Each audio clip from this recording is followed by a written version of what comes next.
Hello and welcome back to the Phoenix Wright Ace Attorney Trilogy. Last time, remember, we dealt with the first half of the trial, and things somehow were strangely in our favor, and some reason or not. And now we are going into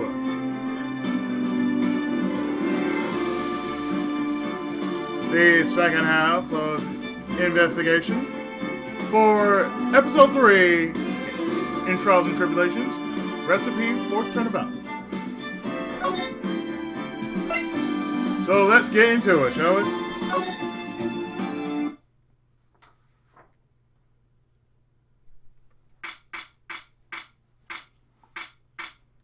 January 7th, 12:52 p.m. Wright and Company office.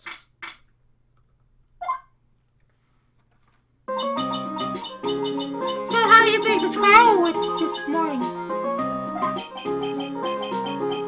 How do you think it went?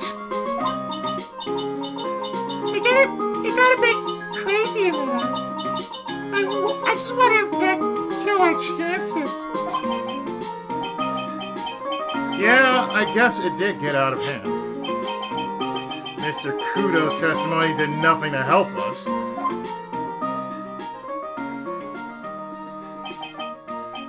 Plus, now we don't even know the identity of the waitress who laced the coffee.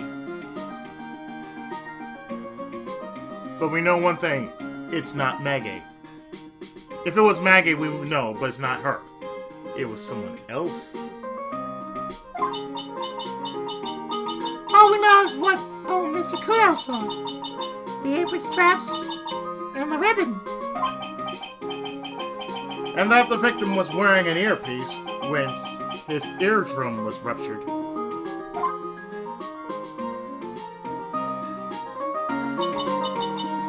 Talk about a terrifying case of contradictionitis. Time to play doctor and find ourselves a cure then. Huh? Yeah. We've got to find one for Megan. But she's got to have a terminal case of guilty. True enough. Let's move. Actually, no, let's not move. We need info. So, what do we do? Well, I'm officially at a loss as to where to start. Yeah, me too. Let's try some brainstorming. You go first. I guess we should try to put Mr. Kudo's testimony to some sort of use. Yeah, that's true.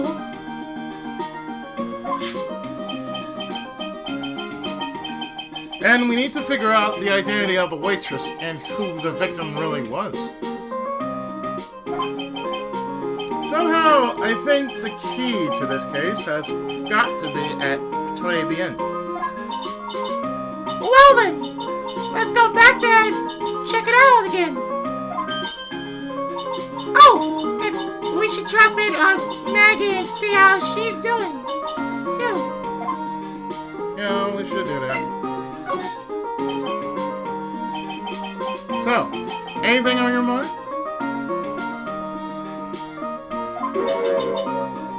Actually, there is something.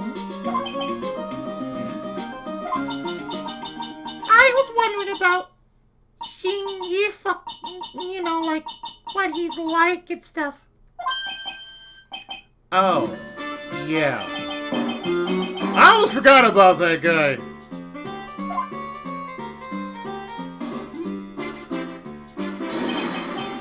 I beat you so hard, it'll feel like you was smooching express train.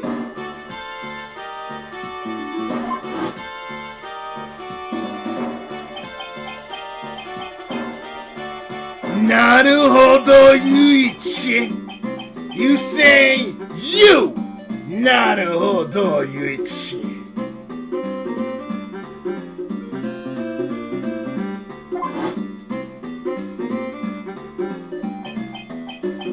because I'm not hold on your shit. The one and only.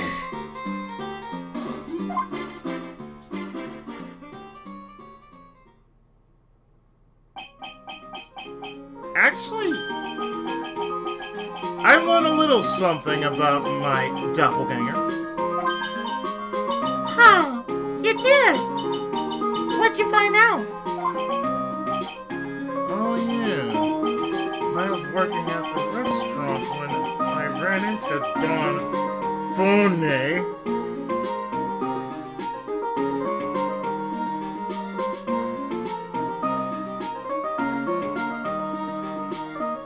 Don Quixote. I get the joke, like Don Quixote, Don Quixote. Finone. Finone. Let's just say he was such a terrible version of me that I wanted to sue for defamation.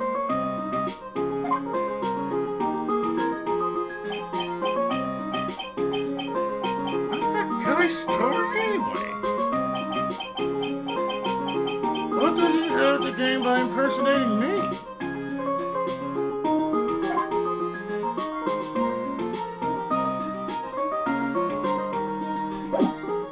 Well, now that we found out what we need to do, let's go to the detention center.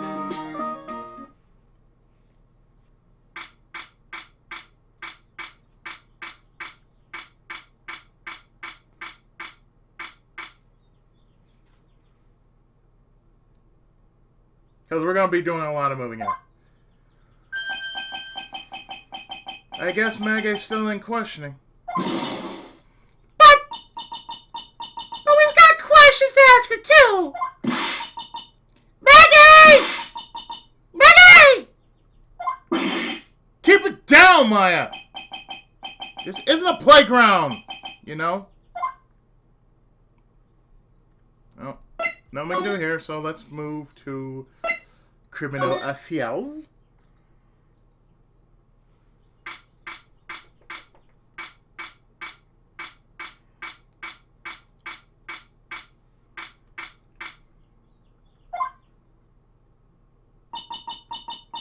Looks like Osha's not here. Never mind that. What's going on? It feels different in here somehow. You think? Yeah. Everyone seems to be on edge. What are you doing? Call the officers for the briefing! Quick! Can't you shut down the station server? Chief! Quit playing on the internet! What? My email profile! 1337 Asian Princess! Oh dear sweet lord, really? Save for later! I'm turning off now! No! 1337 Asian Princess! Everyone keeping busy in here, huh? It's definitely not COVID. Keeping busy. More like panicking, if you ask me. Something is going on. Something big.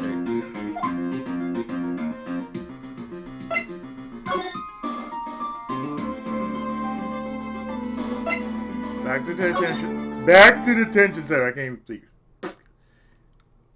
And yeah, we're doing a lot of moving here. So we go to Tribulations detention center. Yeah. So here we are, Tribulations again. Empty as usual. Yeah, and it's lunchtime too. That's it! Come on! Come on, come on! Hey, it sounds like... Now, just call it an 8, pal! Come on! I know you can! He's getting really worked up about something. No! That's the wrong number! Looks like an 8 would have only netted me $5 anyway. What a ripoff. What's the problem, Detective Gumshoe? Huh? Oh, it's you. I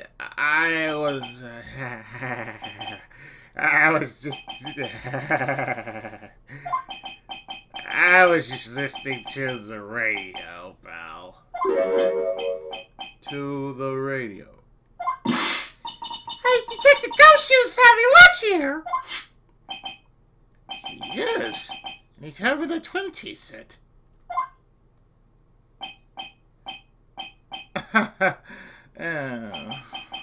What can I say?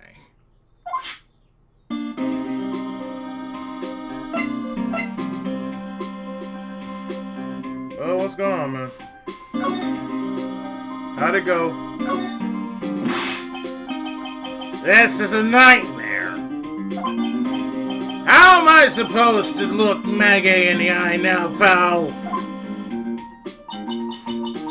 You really drove her into a corner, you know. You always blow apart my testimony. Why of all days did you do it today? You asked me to. Sorry. There just weren't any holes in it, for once. Yeah, what happened? Usually your testimonies are like Swiss cheese. Swiss cheese? What do you have preferred? Crumbly like H. Pavagilla. Anyway, this case has already been ruled on. There shouldn't be any holes left to find. So, did Maggie say anything to you? Well, about me, I mean. Well, how did she put it again? I can't believe Detective Gumshoe! I hate him, sir! I mean it! I don't ever want to see him again! The usual female response. The usual angry female response. The usually overactive female response. Something like that.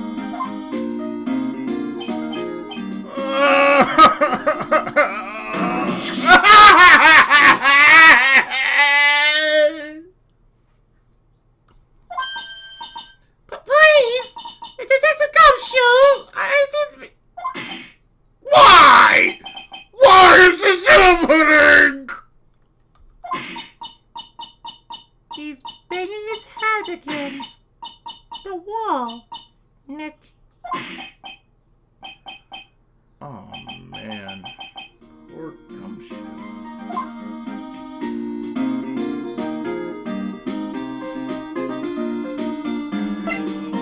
Man. Talk to me. Talk to us. So, did you like the 20 set? I've never paid that much money for lunch before. I have, and it's usually at IHOP. And it's good food, too. I was so nervous my hands were shaking. So, how did it taste? Well, For $20 ago, I don't know how to describe it, really. It was delicate. Delicate.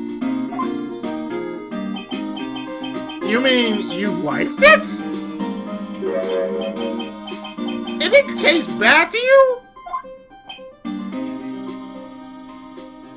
For the average cop, maybe. But for this man...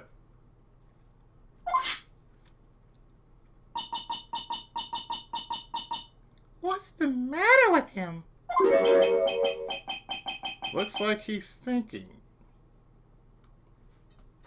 My friend, please don't be like Akito Tenkawa. That's it!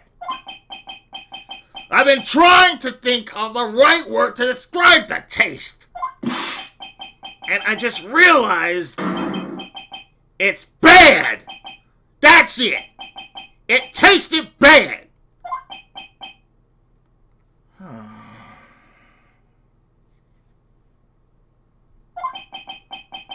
It's just kind of hard to admit it to yourself when you pay $20 for it, you know?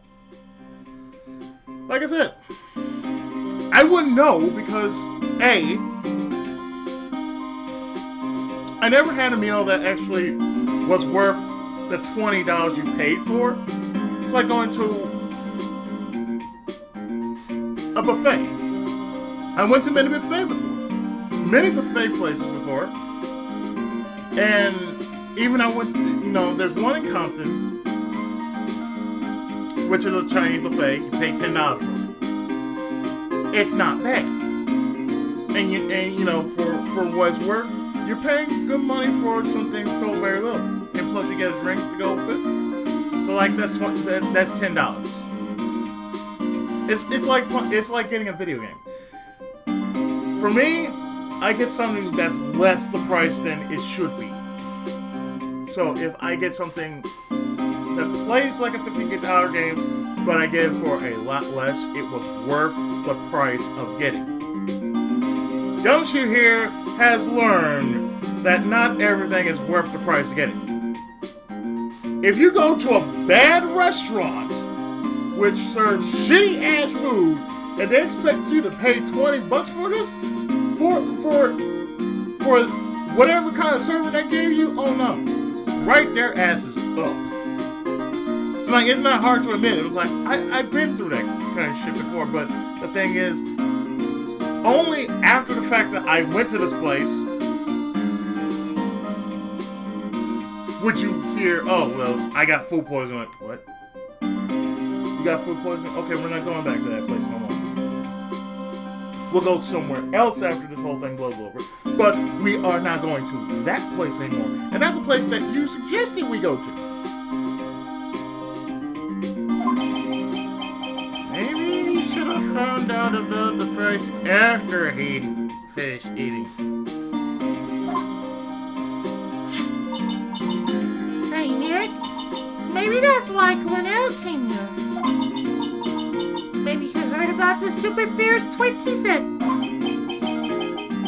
If by fierce you mean fearsome. Speaking of Glen L, that reminds me. You still hardly know anything about the guy. Why don't we ask Detective Shoe what he knows, seeing as he's here?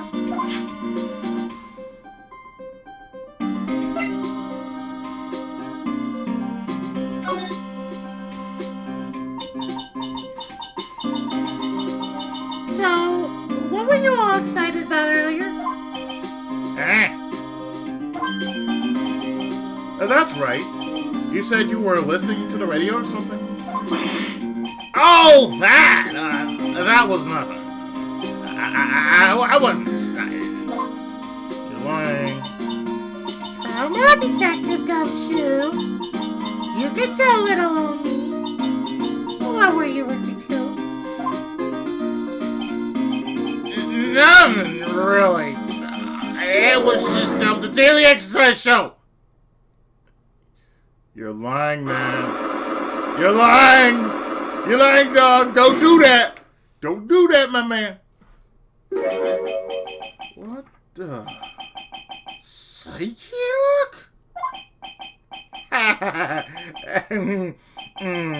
This lunch special lobster sure is great. Oh, that's terrible that you gotta lie to everybody. So why are there tears in your eyes? Oh, we are going to go back to them pretty damn soon.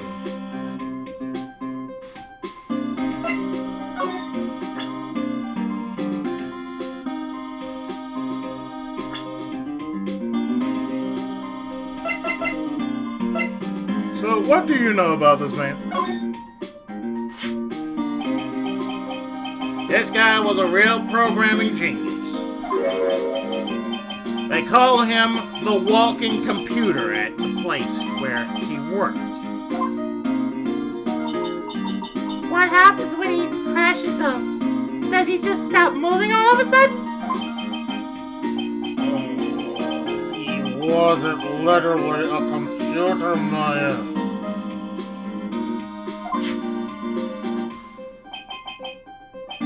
Anyway, there's nothing between Maggie and the victim. Yeah, that's what we found out too yesterday. Hey, Detective Gumshoe, don't you have any information that's a bit more fun? Fun, oh! I know! So, have you paid a visit to where Mr. L worked yet? You might as well. His workplace? Where's that? A computer firm called Blue Screens Inc. or something like that. Oh God, that's the worst place you could never go to. It's like the original. Yeah, I just read it just because it's script. But now that I'm thinking about it, like Blue Screen, that's the worst place you could work at. Sounds like a real stable company. Oh, it sure is. It's gonna be fun, Nick. Let's go. Computers aren't really my thing, Maya. We'll be fine. I know all about that high-tech stuff. I wonder about that. It's just around the corner from this joint. You should take a look. A computer firm called Blue Screens Inc., huh?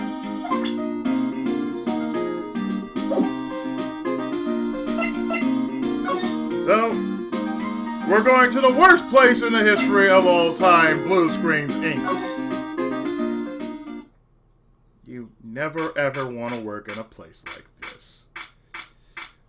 January 7th, Blue Screens Inc. Oh God, look at this.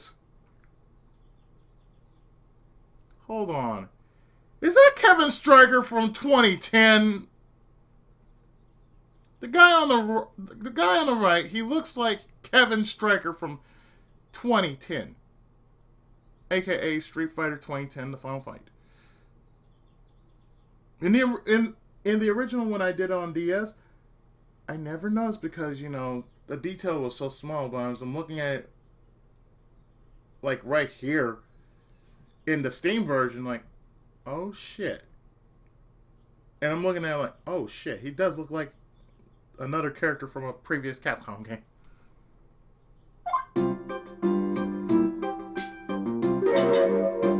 Wow! This place is so high-tech you can almost smell the electricity in the air. It is a computer firm, Maya. They can't work without electricity, Who are you?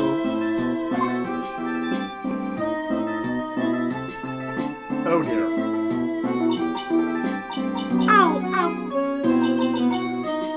Hello? I am sorry. Access is restricted to personnel. I'm sorry. Access is restricted to authorized personnel only. This is a computer programming laboratory. There are far too many trade secrets that could be leaked. Wow, what secrets? Everything you see here is classified. No information can leave this building. Understood. Who is this woman? She's like a robot from some kind of whack educational show. My name is Lisa Bezos. I'm the company director. The director? She's human. She seems more like a ghost in a shell. Oh, God. Oh.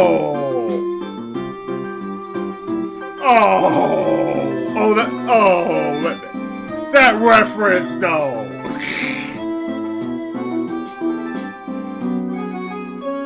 I'm sorry, she's not Motoko Kusanagi, I can tell you that right now. Nor, I don't think she was ever made by Masumune Shido. And the thing over her eye, is that the same device as Glenn Elks? That's a DMH, right?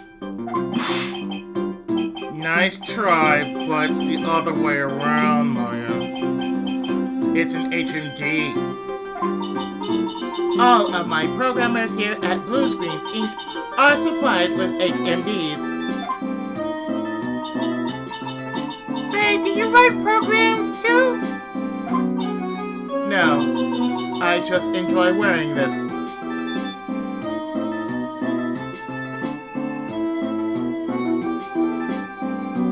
You enjoy wearing Scouters?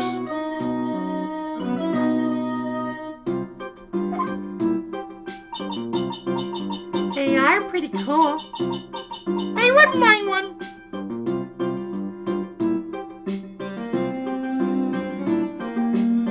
Excuse me while I examine something off this man's desk.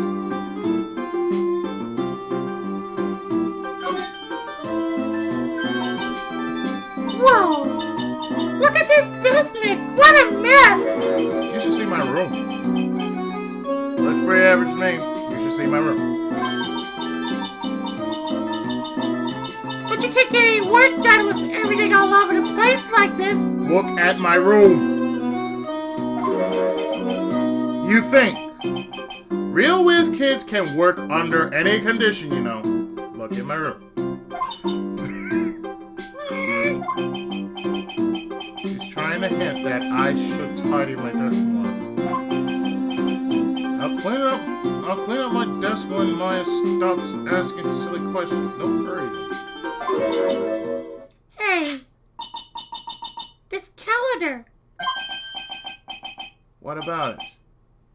If this is another hint about tidying, you can forget it. Someone's marked December 3rd in red pen. December 4th. That's the day Mr. Elk was murdered. Is there anything else? Yeah. It says meet with the tiger. The tiger. Oh, that's the only thing we need. On December 3rd, day of the incident, there's a note saying meet with the tiger.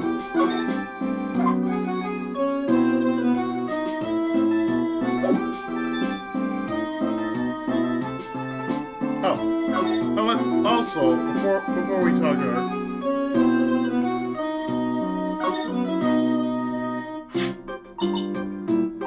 wow! Look at this mess! looks like they're all betting tickets. What kind of betting tickets? We're betting on which horse will win a given race. They're horse racing tickets. Oh, wow. His drawers are so fully. Looks like they're all losing tickets, though. Horse racing betting tickets found in Glenelg's desk. There's over 500 of them.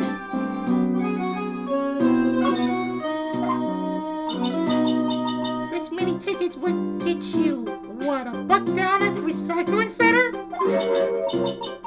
I didn't know you were so hard up that you try to profit from the deadness. I'm just taking them as evidence, Maya.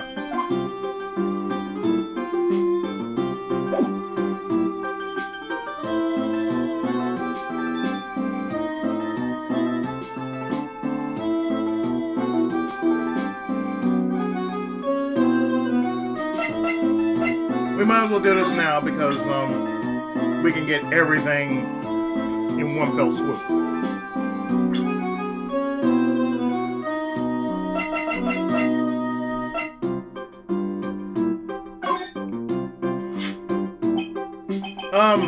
About Mr. Oak. He was a top programmer. I would even say he was a genius. But he did suffer from one or two bugs in his personality. Oh? Like what? He was a bit of a loser. That would be the best way to describe it. That's what got him into trouble.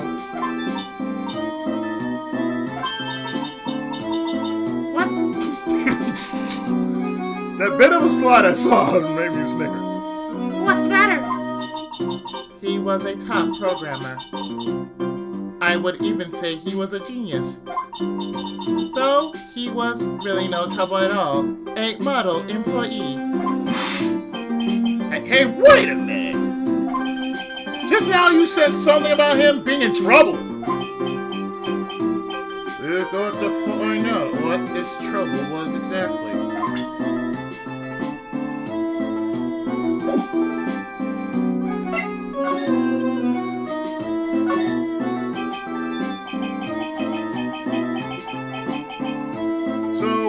Exactly is this firm's business? I will try to simplify it so that you can understand. We analyze the data management system required by certain branches of industry and then deliver optimum operating systems and source level components to them. You lost me on the part of analyzing management. It doesn't matter. They analyze stuff. You got that much, right? The software we produce is distributed on CDs. CDs? Yes. Compact disc. Digital optical storage media. Of course, CDs are used for software as well as music. We can't live without CDs. It is a small firm, but all of my employees are first-class programmers. Let's ask one of them what they are doing. Excuse me, what are you doing right now? Excuse me, what are you working on right now? He looks so worn out. I'm researching the impact of time slicing, common areas, and multi-threaded code on logical access to shared global variables. Obviously, program structure has limited influence response time and performance, so the code independence of global variables and memory overhead is vitally important to the success of the execution. Well, you get the idea. This is the sort of thing we are involved in. Did you good people follow all of that? Yeah. Your blank smile just said otherwise, Mike.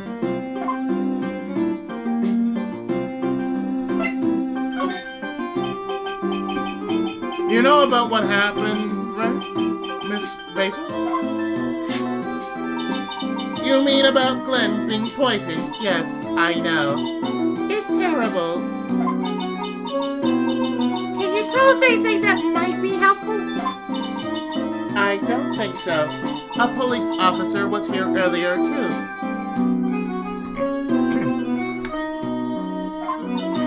But I couldn't tell him anything either because the waitress who committed the crime has nothing to do with Blue Screen's Inc.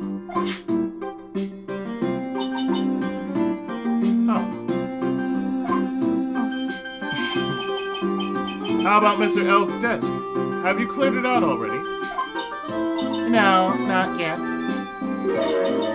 It sits one right in front of you. If there's anything that might be useful to you, you are welcome to take it. We already did. I guess there might be a clue here somewhere that we already got.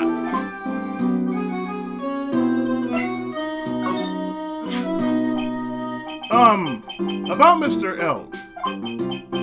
Was he in some kind of trouble? I'm sorry?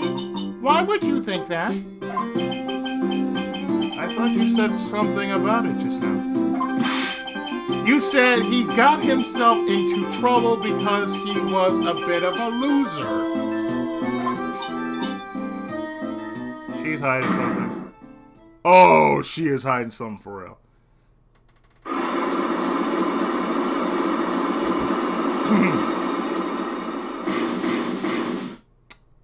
Lovely. 3 psyche locks.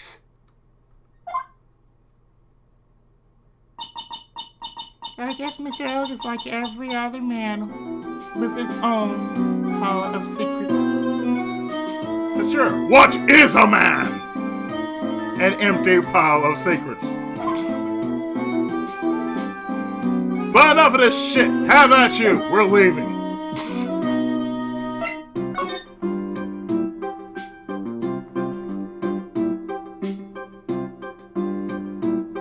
Back to Caribbean.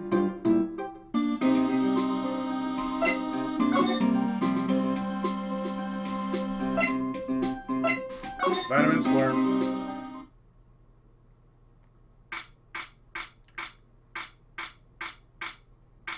There goes that busted ass scooter again.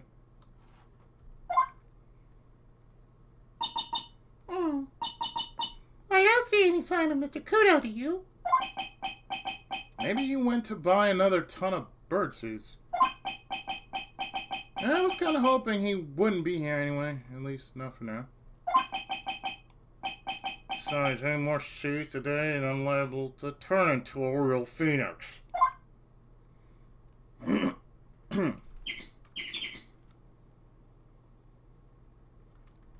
So, once again, let's examine that busted ass bike. Hey, check this out. I wouldn't get too close to that if I were you. Otherwise, you might be in for a shock. My phony must be lurking someplace nearby. Just imagine a tiger loose in the city. Meanwhile, the real Phoenix is like an abandoned chick, lost in a vast urban jungle. Huh? Don't worry. Someday, you'll grow up and become a ferocious tiger, too. Don't lose hope. Why aren't you trying to pep talk me into becoming my phony?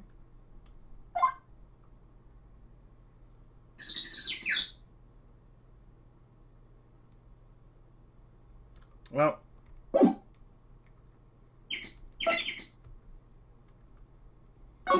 boy, Capcom, how many birds you got in your... How many birds do you have in that one place that you work at, Capcom? Jesus. I swear, Capcom, your studio must be full of birds.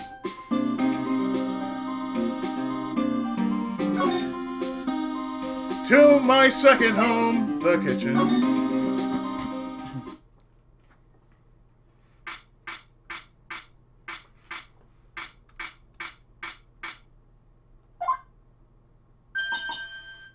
Huh? This astronaut's talking to someone.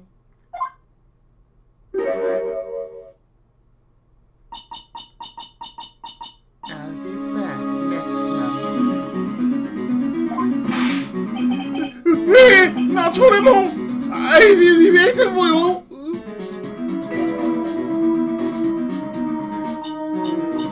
If you haven't got it by then, I'm afraid it might get a little hot around here. No! I promise!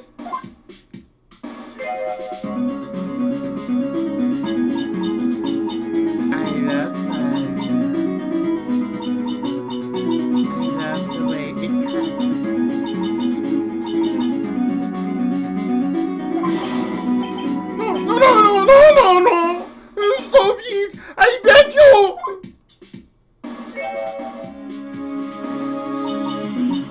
Then don't let me go. I'll be watching you. Man, no! She's not necessary! You can trust me, mademoiselle!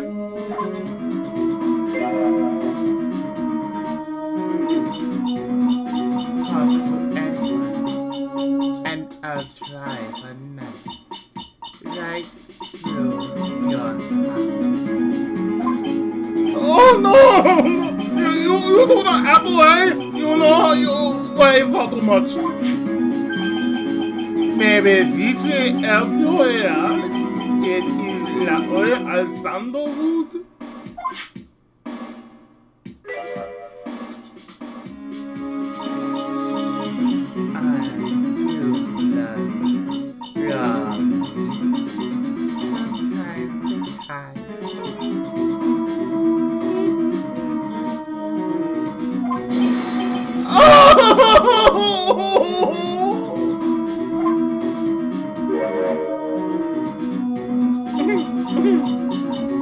I'll be taking my leave. Goodbye for now.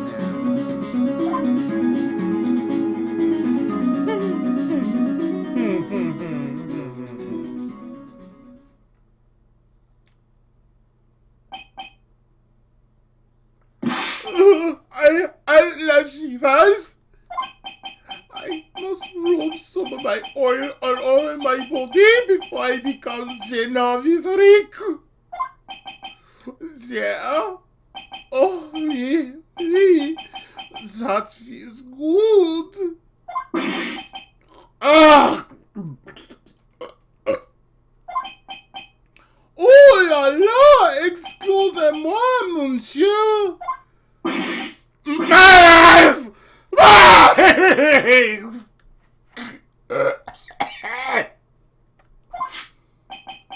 Your eyes, if you are trouble with your eyes, you need this. La oil of sandalwood. It was the system of service of what service is service.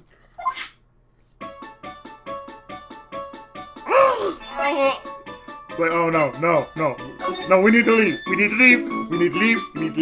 leave.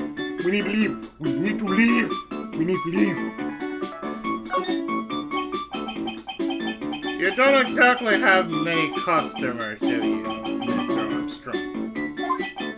No, you are right, monsieur. But that is the perfect time for you to visit me, no? That way, I can give you my undivided attention and cook for you la dish supreme. Putting on a brave face, huh? That's what girls do, Nick. Are you sure he's a girl? But you are right. Business is very difficult these days.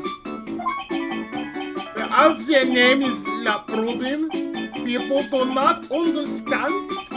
They think it is trade. I just wanted people to think that my restaurant was exclusive. But they think you just serve fast food on cheap plastic trays. Dick, that's the kind of thing that can make a girl cry. Have you forgotten that Mr. Armstrong is a man, Maya? But this restaurant is my life. It is everything to me. I will defend it to la finale. No one will take it from me. Okay, King. So, who was that woman you were just talking to? Oh la la! You saw that? Well, yes. Sorry. Oh, who was she? She looked so polite and graceful. polite, grateful. And she likes raw meat and fires, right? I'll be back next month. Oui, naturellement. I will be waiting for you.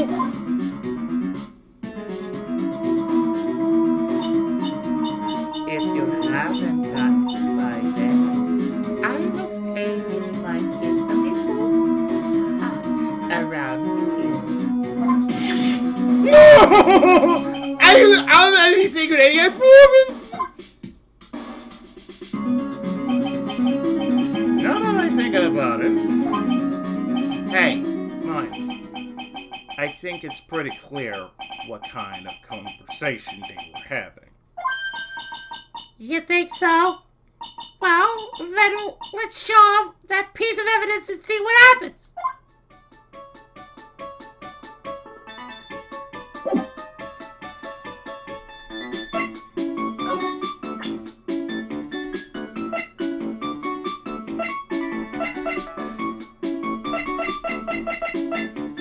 So, could you tell us what the hell this is about? So long as that devil exists, I am but a delightful angel with a broken wings. An angel, huh? Sounds about well when you think about it. Oui, they can harass me more than the moon. It's then I also kill him. I agree to help him. Help them? With what? My dear sir, if I did not owe him the money, I would have refused. My arms were tied. Please, what did you agree to help them with? No, I cannot say. If I tell you, that woman, she will slice me up and eat me if not Sally Cornish. Oh.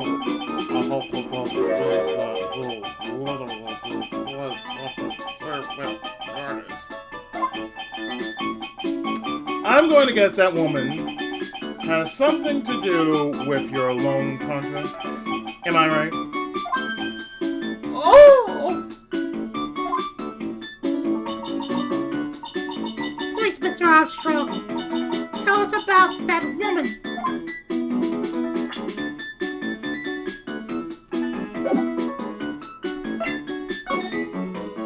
Talk! The woman who was here earlier, I take it that she's, why has it come to this? What atrocity! Suddenly I find myself so deep in the pit. It is a sign of the bad world we live in. Oh. No, I'd say it's more of a sign of the bad culinary skills. The woman who is here is Carrie woman. She is from the loan office. Loan office? Is that where you borrow $500,000 from? It is old. Catchy name.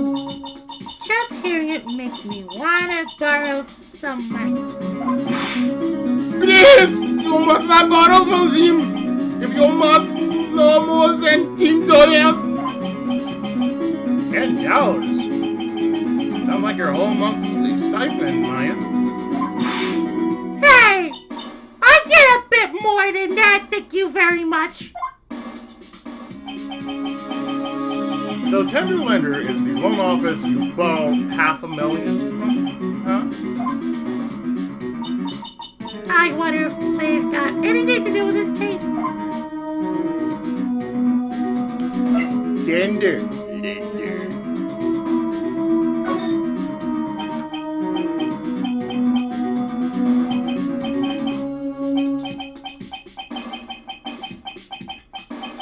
I am a weak woman.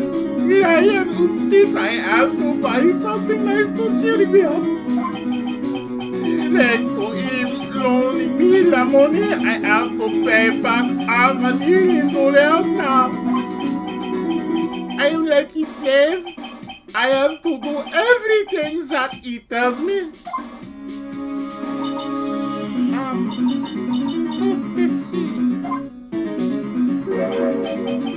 Like tiger. A tiger? The tigre. He is the manager, Kendelender, a terrifying man, a big city monster. It is out at me, my ears are trembling and his voice is ringing in my ears for 3 days. Of course, I hear the noise of that battered old scooter he rides. I start to cry. A big city monster who rides a battered old scooter. Does this guy resemble me by any chance? Oh, no. Is this man has a presence? A most formidable personality? Although, he does have less black hair, just like you. There is a resemblance there, I suppose. Oh dear, please don't look at me like that. Stop looking at me like that! I'm not interested! I don't like this photo, this is worth checking out.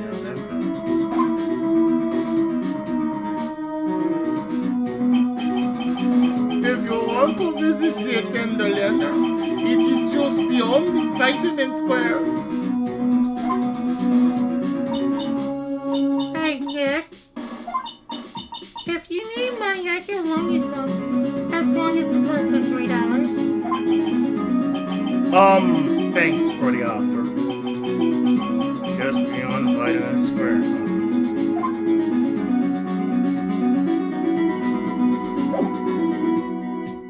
Well, before we head out, things to examine.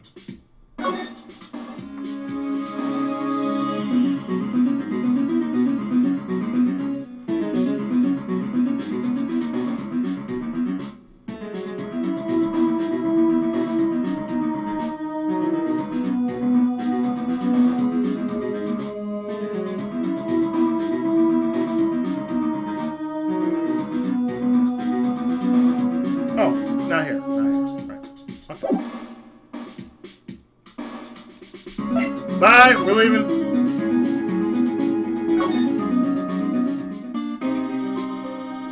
See you later, Gumshoe.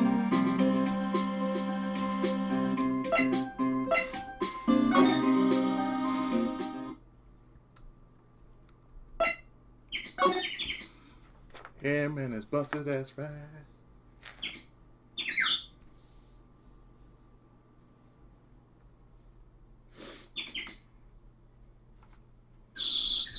So off to Tenderlander.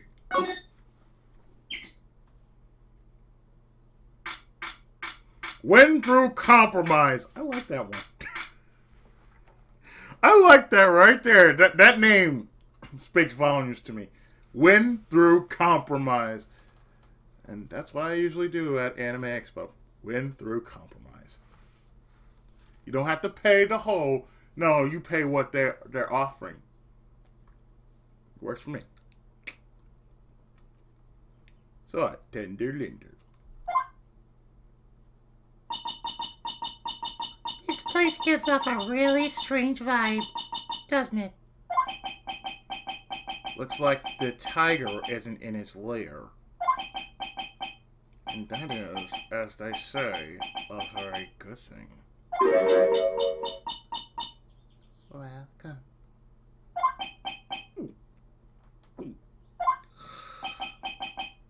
about a crazy voice? You make her so want to shrivel up and die.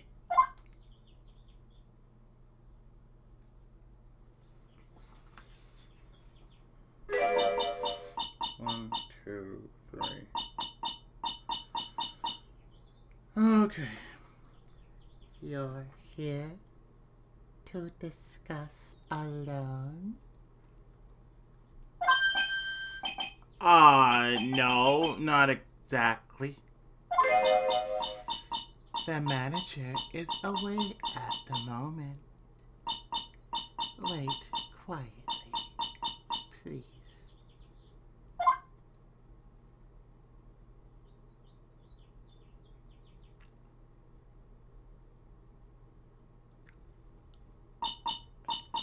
She's gone! Just like that! I guess we'll just have to come back another time.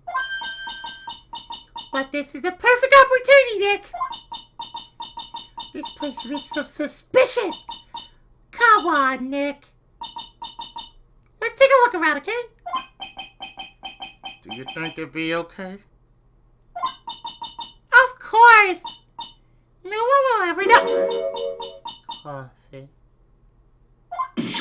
Ah!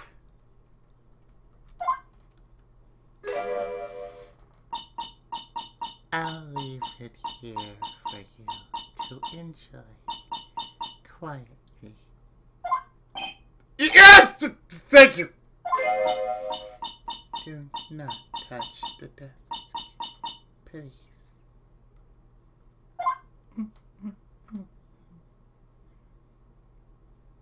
Just go, please. Thank you. Let's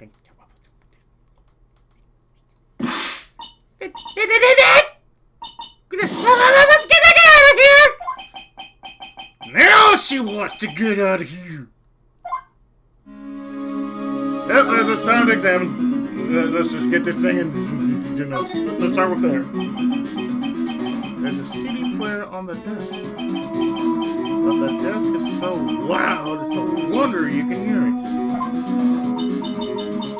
Let's open. I wonder what kind of music the tiger's into. Have you finished the coffee?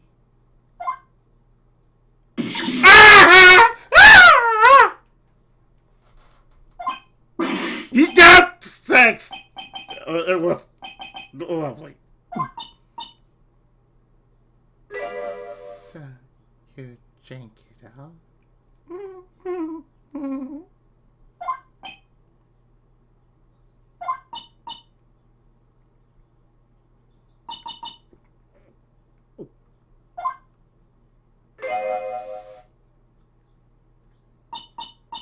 If you touch anything else that does not belong to you,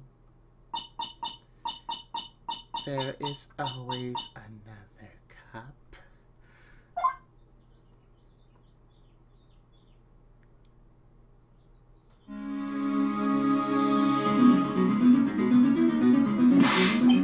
And I'm telling you, it was late with something. I'm almost serious. That's my stomach! It's killing me! Oh, wait. Maybe it was just a beret for breakfast. I sure hope so. We better take a look at the CD and we're still alive and have the chance. What the? What? It's not the Ryuko. What the? Oh, God, right. What? It's not the Ryuko soundtrack, is it? Clone Tiger? Oh, God. Oh, God. Why, Gabe? Why you do this? Why you do this?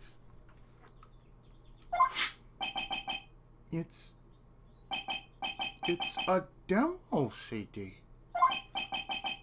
The artist's name has been handwritten on it. The artist's name has been handwritten on the disc in pen. MC Bomba. What? This must be the CD Mega he told us about. Let's listen to it. I bet it's heavy metal. No way! That woman will make us drink more coffee if we do.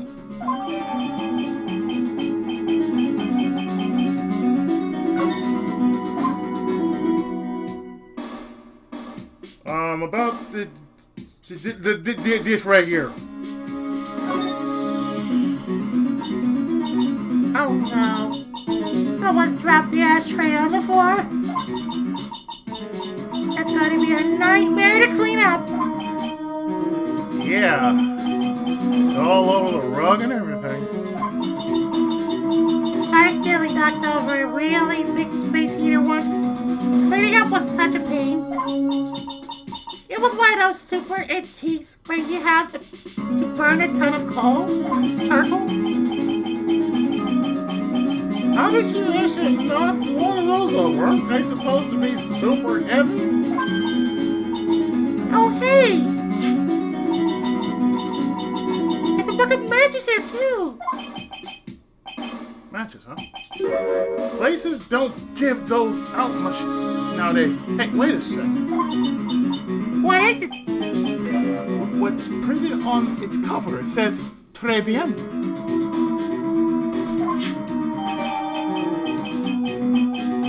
Matches used for advertising. Found lying in tender linen. Matches come in candy. We might be able to use them. Yeah. A pale light flavor often fire and keeps going out. Swing and a miss, Maya. Swing and a miss.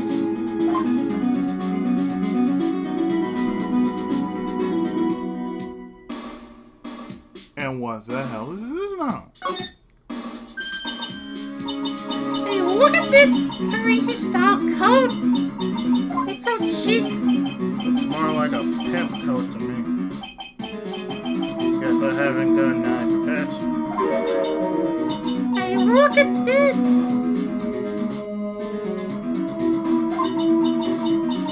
This is the same color as the one you're wearing it. The same color as my suit. Keep your voice down, Maya! You got to take a look at it. Some cake. Ah!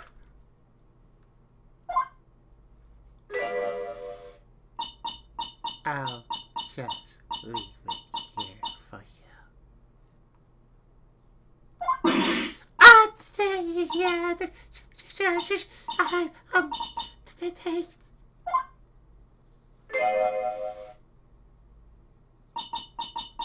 Just wait here quietly. Otherwise.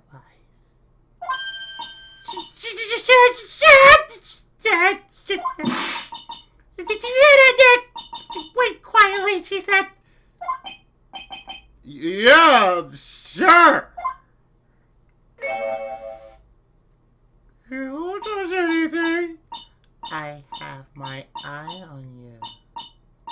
Only so I can take care of you. Understand?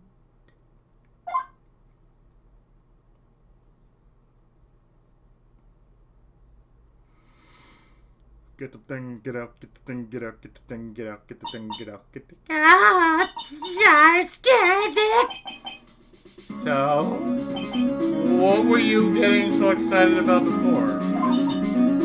What on the lapel of the suit?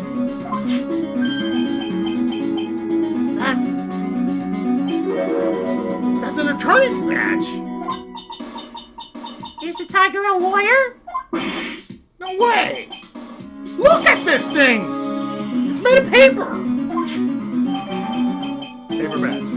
Made of cardboard and painted to look authentic.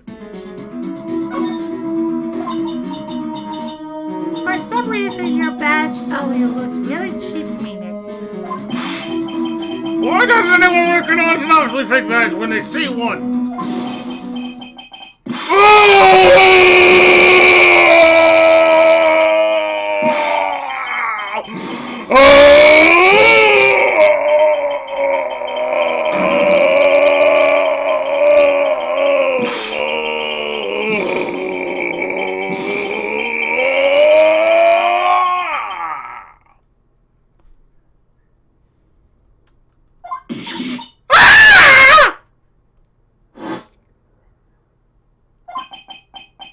I'm out from under the desk, Maya.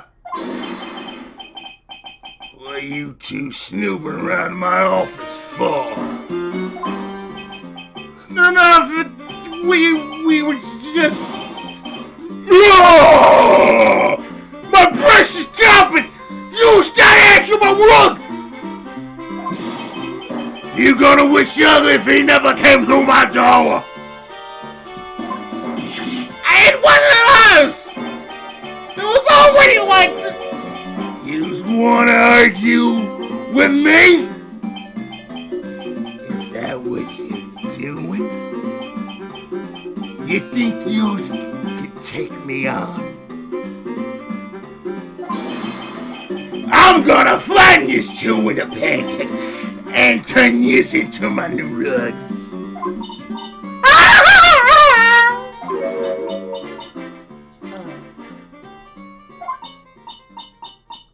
Don Tigre, you're back.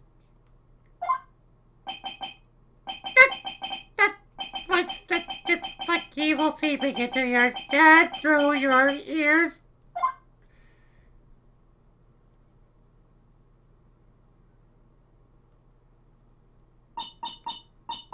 I'm sorry. Don Tigre. I knocked over that ashtray earlier, and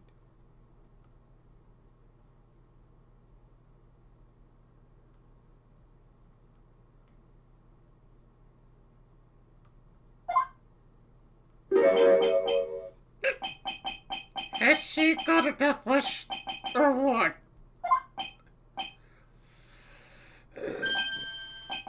Oh, right. Huh?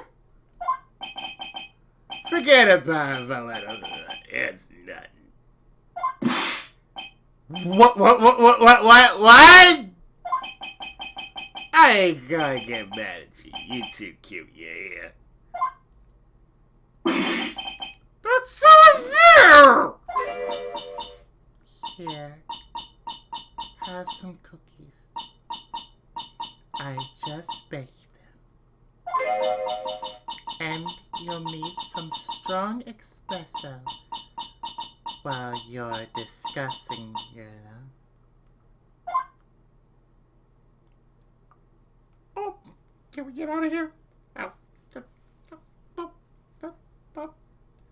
How?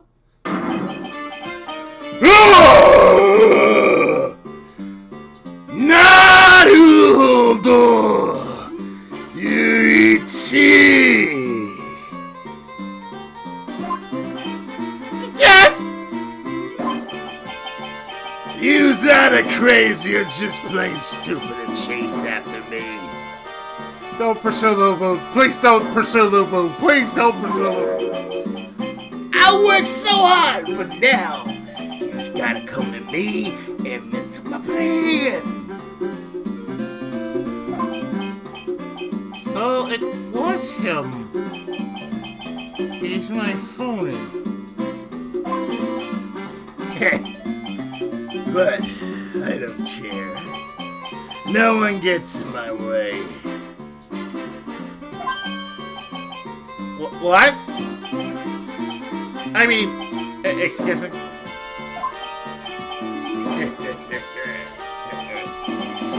You should have left the little girl at home. Not a hobo. Kid. I have a few things I want to ask. Go! Ah! No question. This is the last time we meet.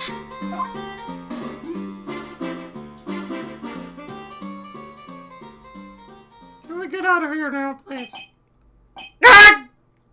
Wait! Please!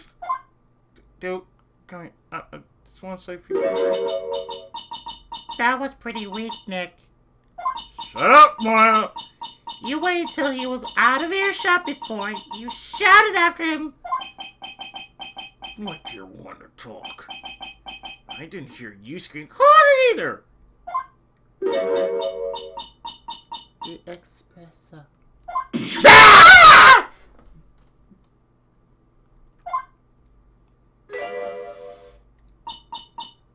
And cookies.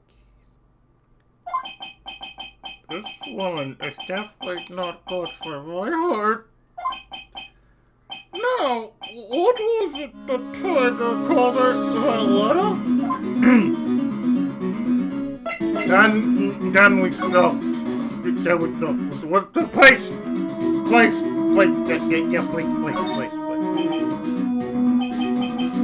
So, I'm kind of curious about your company, Tender Lender. With the warm and friendly atmosphere you'd expect from a family-sized business. A conscientious rate of interest and an attractive repayment policy. Why do I get to feel like this sentence is not going to end well? We will tenderly send you that little bit extra here at Tender Lender. Hey, Nick, I thought it's time for rising company at the moment, aren't they? I mean, there's that $500 you owe me from our car case for starters. Why don't you take out a loan? Would I want to take out a loan from a place like this? Not so much. Tender Lender is on your side.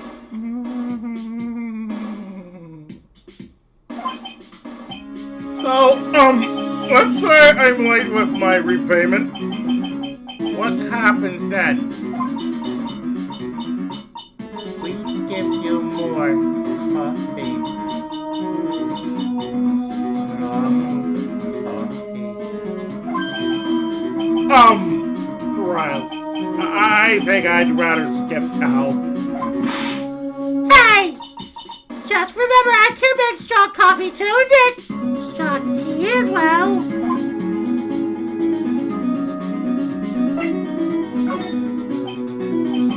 So, do you know about the incident we're investigating? What incident? Well, a man was poisoned in a restaurant just near here. That incident. Let me see. I was here that with the manager. The manager being the tiger.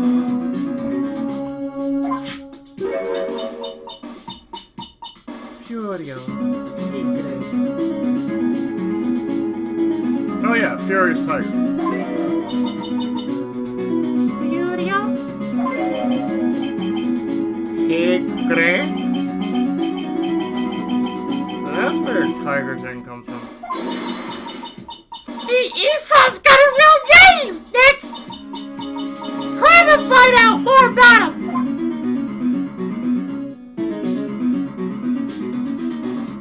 Are you sure you want to go there, man?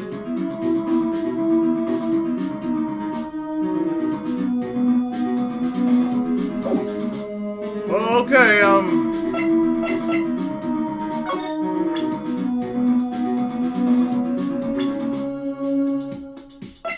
this man known as him. Do not pursue Lubu.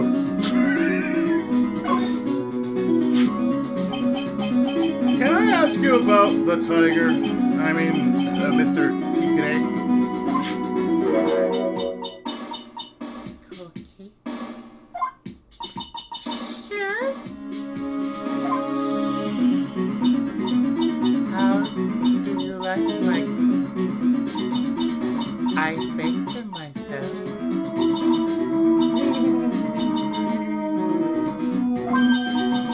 Go ahead, Dick. The honor is all yours. No. Ladies first, Maya.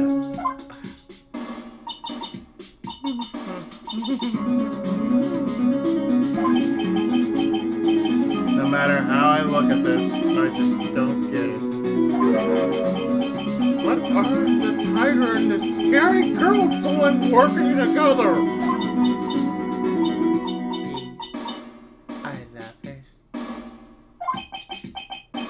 That's not exactly calling crossing your calling of life. And I also did my life. He's the one who saved me. The tiger saved you.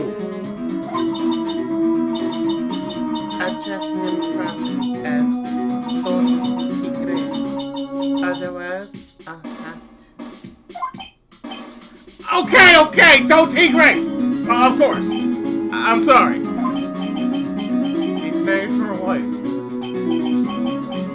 I'd sure like to know how that happened.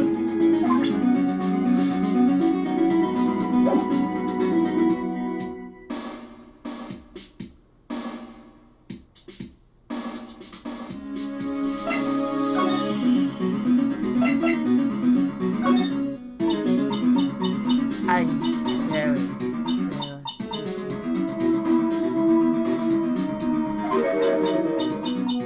just recently, I died once. You died about 4 months ago. The doctor said to abandon all hope. I guess they were expecting her to take a boat ride across the river Styx. But Don Peter, he saved me. He gave up everything. Everything? When I found out about what he had done for me, I was happy.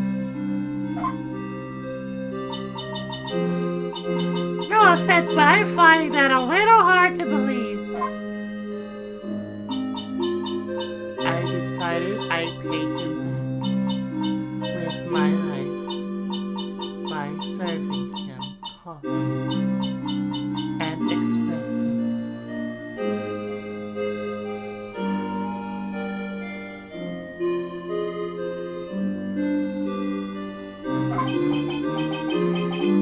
I still wonder about what's in her coffee.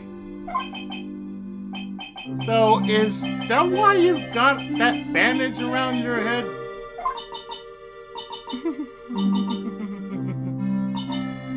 This Yes, the head bandage. What about it? So what's the story with the bandage?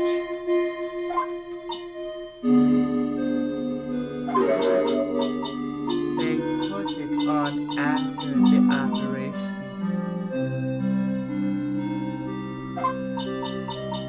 Operation? It's just a little itch. A little fatal injury.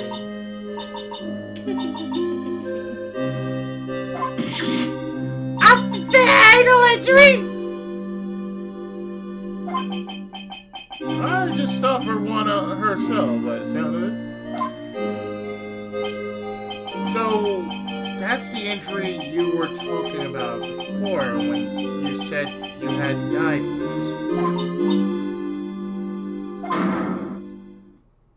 Oh.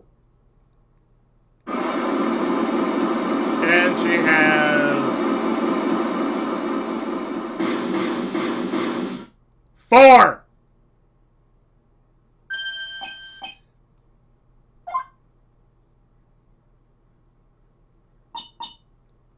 God, she really creeps me out, Nick. Same here, but we've got to find out the truth.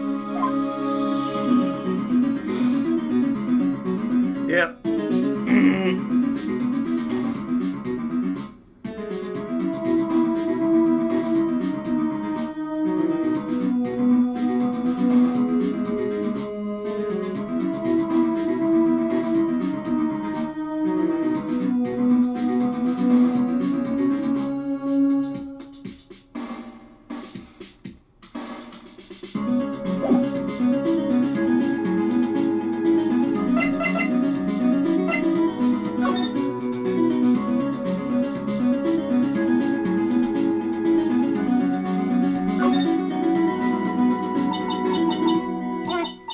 This round doll thing is called a daruma, I think. I figure I read a book or two and be more cultured, in case you're wondering. You mean you aren't making stuff up for me? I bet you also didn't know, no matter what, he'll always write himself. Go on, Nick. Give him a good shove. Only if I feel like dying.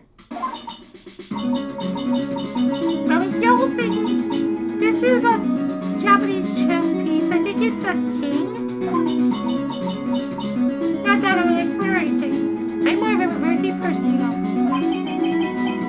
Assuming she knows what she's talking about, these aren't exactly your typical monster wannabe items. They're not trophies, are they?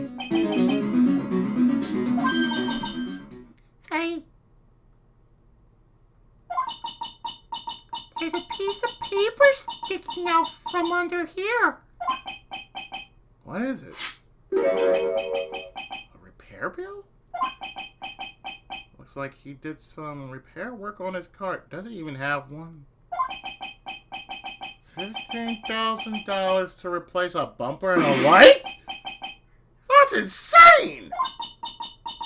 The car's registered to the Cavardinis. Huh? So it's not even the Tiger's car? Why would someone else's repair bill be in a Tiger's office? We're taking it! Paid by Tigre to the Cavardini family.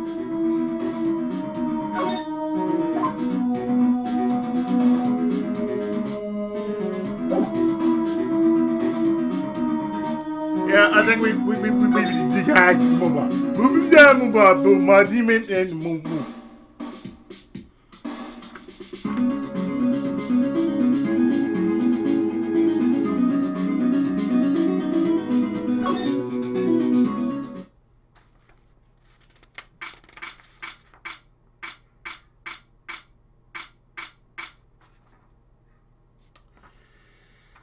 Oh, yeah, we gonna have some work ahead of us because guess what we gotta do?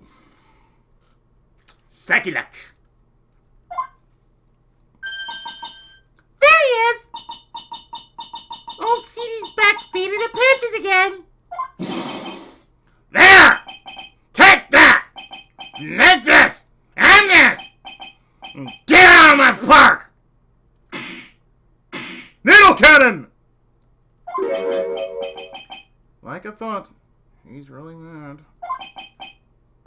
Come on, Maya. Just keep your head down and we'll sneak away while we still can. What? Why? No, man! What are you doing, Moya?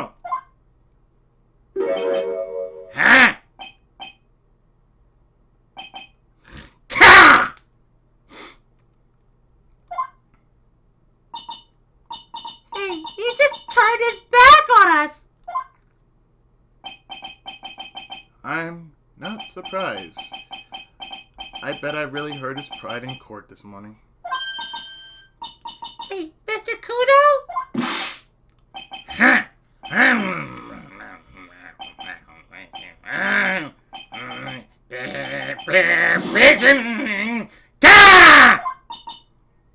Look, we really need to talk to you, alright?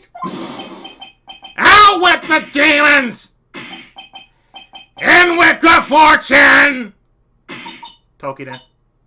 Ow, ow, ow, ow, ow, ow, see? Shelf splitters! Needle cannon! Hey, well, I always knew you were a demon, Maya. Oh. Double set, double set, double set. Double set!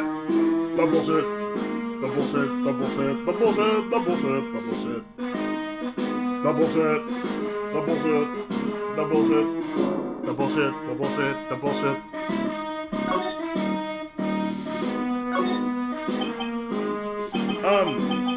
I'm sorry about what happened in court earlier today. Ha! Everyone be talking about me, but I'm not back now. That dirty old man who was so busy looking at the servant girl's backside. Now, I ain't got no wrong there. I do like their asses. That he can't remember her face! A filth and a brave animal! And not at all!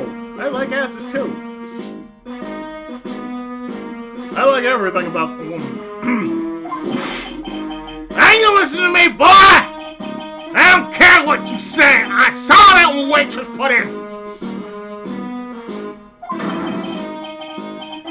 She put some white powder into the young lad's Javachino. we hear you. And another thing, the young layabo was wearing an earpiece. On the same side as the lens of his broken spectacles. It's broken spectacles, folks. I'm really sorry. We're just doing our job. So I made a little mistake about the face. So what? I know what I saw. I tell you. Okay.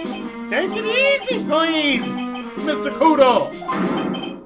Don't tell me to take it easy, you spiky hair brat. Take this. Needle cannon.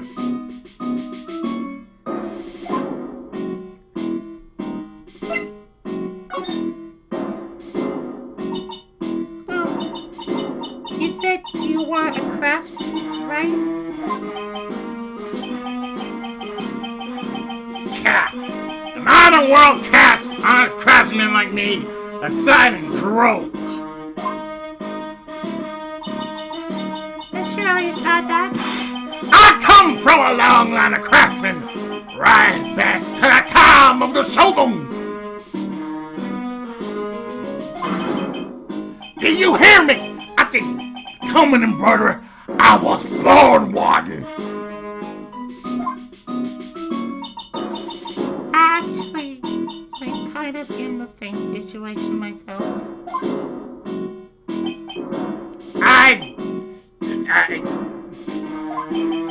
I wanted to stick my fingers up that troubling old judge's nose. I bet you did.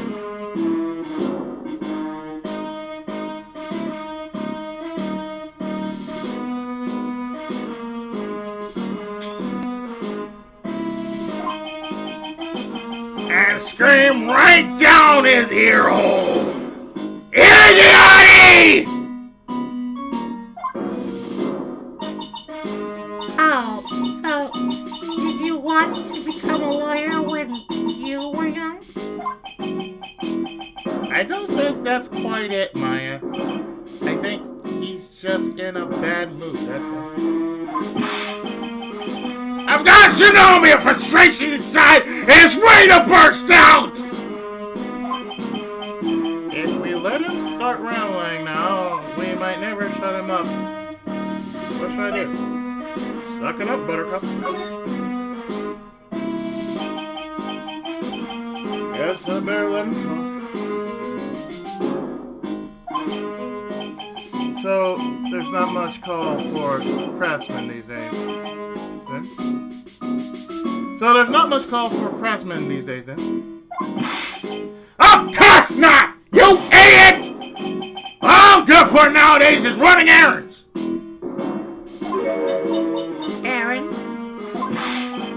Everyone takes advantage of the elderly. Buy some bread, Gramp. Take the dog for a walk, Granddad. Feed the pigeons, old man. What am I, some sort of two-bit community-headed man? Well... buy some bread? Now, that I can understand. But what's the point of feeding some city pigeons? Why don't people say what they mean? They mean what they say. Get lost! That's what they try to say! I used to have a teacher by the name of Mrs. Mildred Tennyson, and that was her line right there.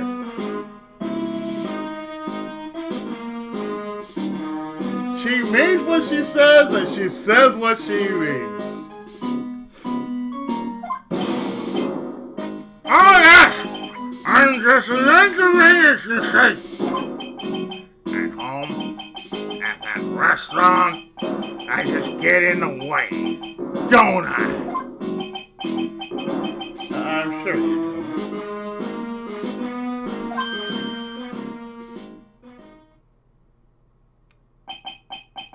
Wait a minute. What did he just say?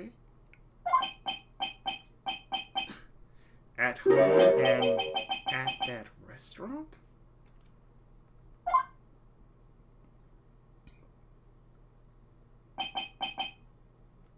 Hold on. By restaurant, are you talking about Trebian?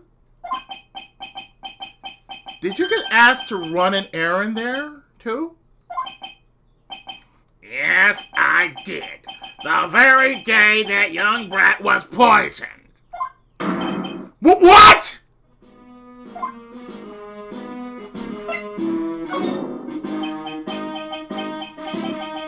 So, on the day of the incident, what were you asked to do? Why don't you ask, boy? Because I'll tell you what I was asked to do. All of a sudden, a young lad slumped over the table.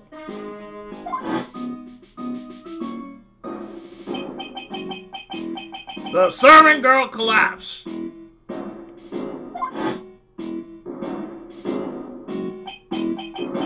And I broke that vase. It all happened so fast, I was in a bit of a daze, you see. And the owner shouted over to me. Excusez-moi, you call the police! Call him yourself, the sheriff said that, but I didn't think of it at the time. So did you end up calling the police? Like I said, I was in a bit of a daze. Did you call them on your cell phone? Ha! Do I look like I have one of them newfangled thingamajiggies? I went out looking for a payphone, of course. You went out looking for one? I couldn't find one right away, you know. Wandering around for 5 minutes or so. 5 minutes? So for 5 minutes after the incident happened. Yes, sirree. Owner was at Trebian on his own. Why didn't you mention this in court this morning? Well, I would have if you'd given me the chance. But you all bullied me out of the courtroom!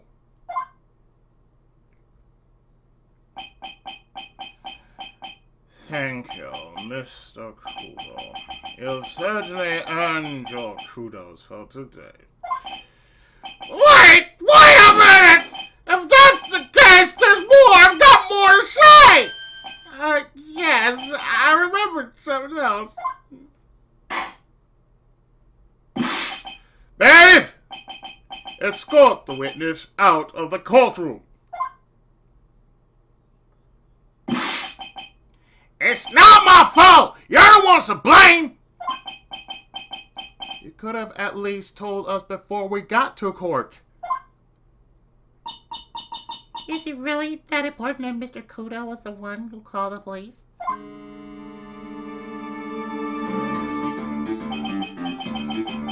What's important is the unaccounted time before the police arrived.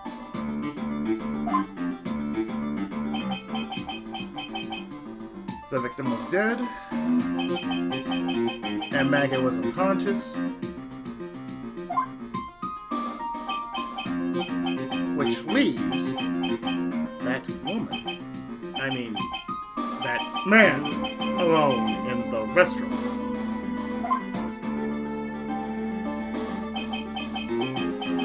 Mr. Kudo might have been chased out of the place on purpose. What do you mean? Maybe a certain someone didn't want him in the restaurant. Oh, sure! You go ahead and say I was in the way as usual. I can rise to something. Get yourself covered in pigeon for her. We need to get more details about what exactly happened from Maggie and from Mr. Armstrong.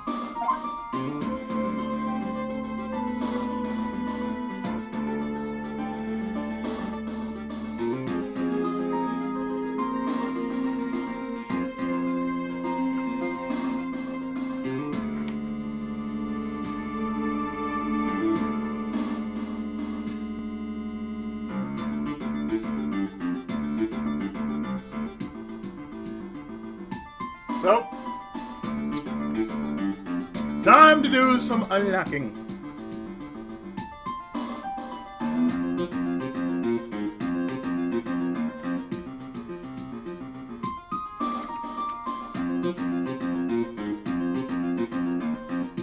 Yeah, time to do some unlocking.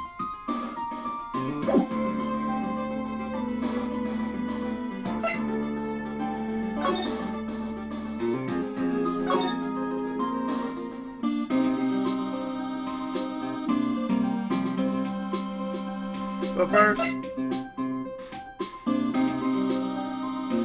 the kitchen.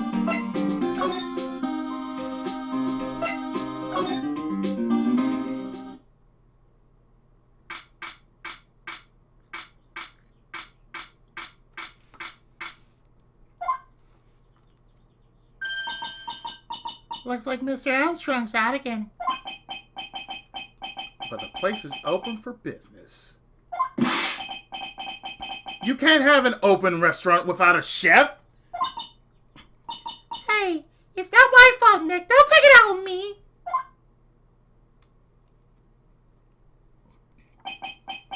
Only a couple minutes after the incident happened,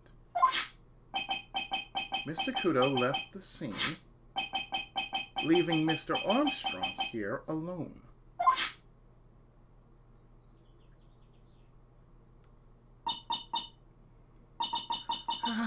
Missing when we need to talk to him the most. Maybe he's trying to avoid us on purpose.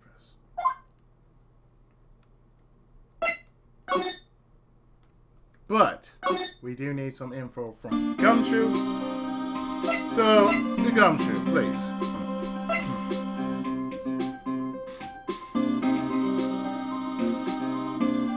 Fill us in, my friend, please.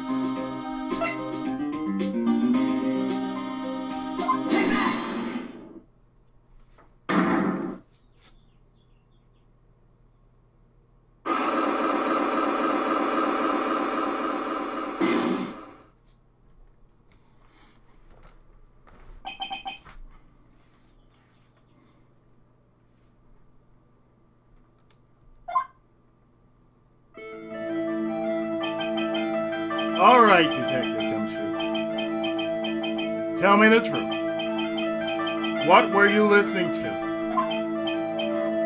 No way, pal. Now that you've made a big thing out of it, I'm not going to even tell you. We'll see about that, pal.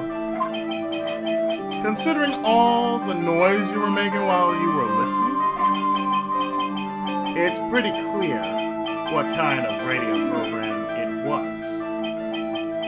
I'd say it was related to...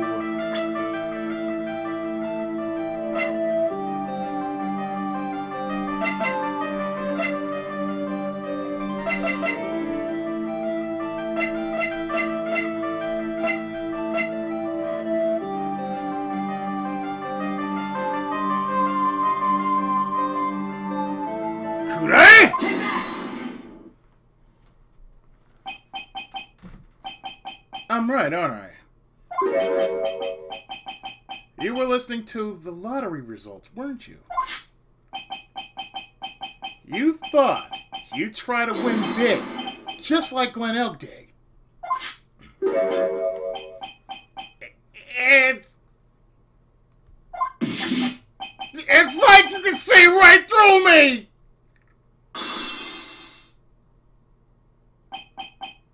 Huh? I cracked them already? See? Oh, that's why I said it was nothing.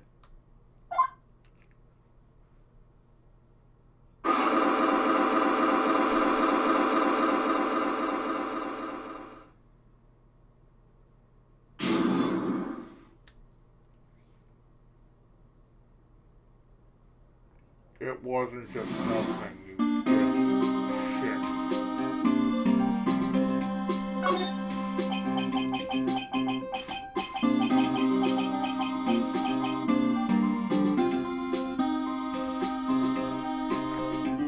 I'm usually pretty lucky, so I thought I'd give it a try. What's with everyone in the lottery? Just like really. So, how did it go? I wanted 50 cents. It'd be better to win nothing at all than half a lousy buck. I was so mad. Yeah, I know the feeling. I bought the same kind of ticket as Mr. Elk, see?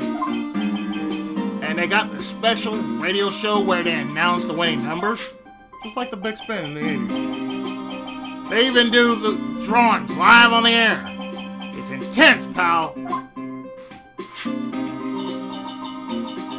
I bet that's what Mr. Elk was listening to on the day he was killed.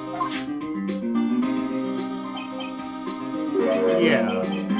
What time is it now? It's just after 1:30. And are the lottery results always broadcast at the same time? Yeah. Look, I got this flyer when I bought the ticket. Millionaire Radio Flyer. Experience the most thrilling 10 minutes of your life every Monday at 1:30 p.m.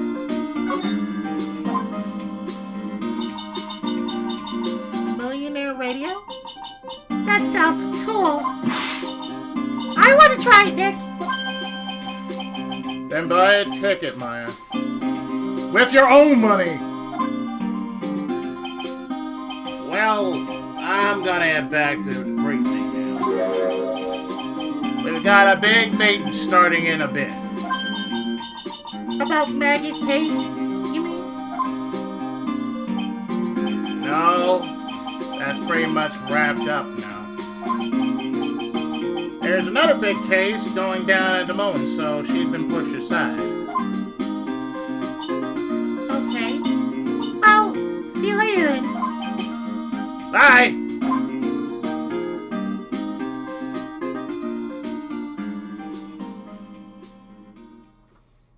Wait, 3 seconds later.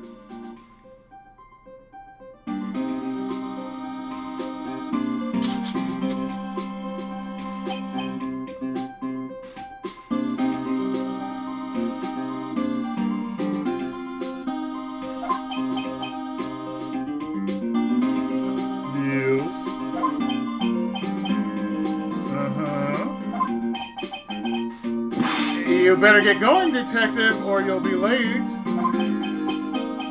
Actually, I've kind of got a favor to ask. It's a big one. A favor? Yeah, it's for, Maggie, actually. I was kind of hoping you give this to her for me. A bento? What is it? Something that I would like to make. Oh, God. I wouldn't mind paying $200 for some groceries right now. Just for something I can possibly make for the week. At least, you know, some added rice and bread. Because, I mean, come on, man. Even in this kind of situation, man, I'm hungry. It's a lunchbox. I got up early so I could make it. I've been real worried about her. She looked like she lost a lot of weight. Detective Gumshoe.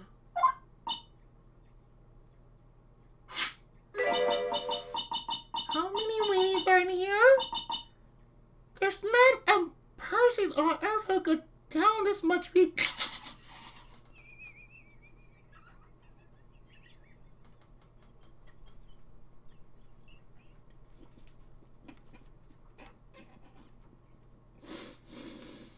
Oh!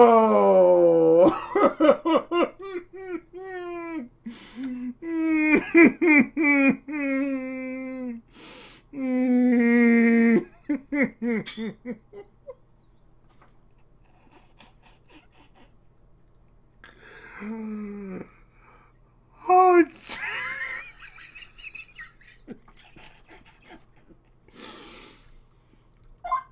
that's what she said.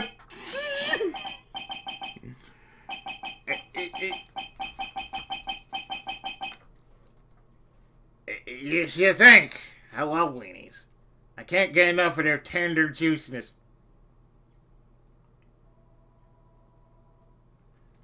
One moment. I think I can go and talk about. Oh, I'm sorry, my mind is going. There's like, okay, we know where this is going. It's going over there. So will you give it to her? It took me ages to make, so please say you will, pal.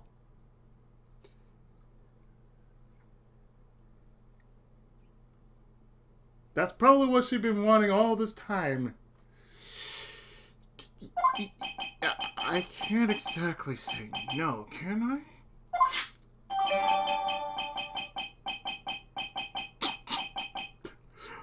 Gumshoe's lunchbox, totally handmade lunchbox, fills the stomach with love and plenty of weenies.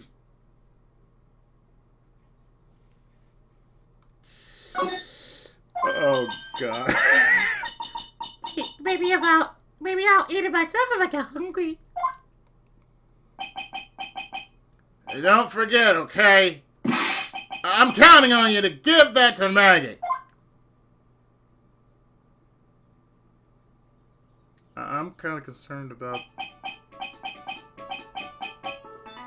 I'm actually concerned about the size and the freshness.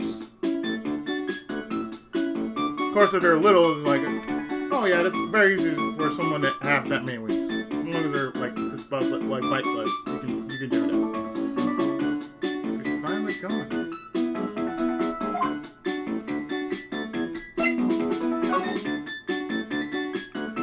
Detention letter.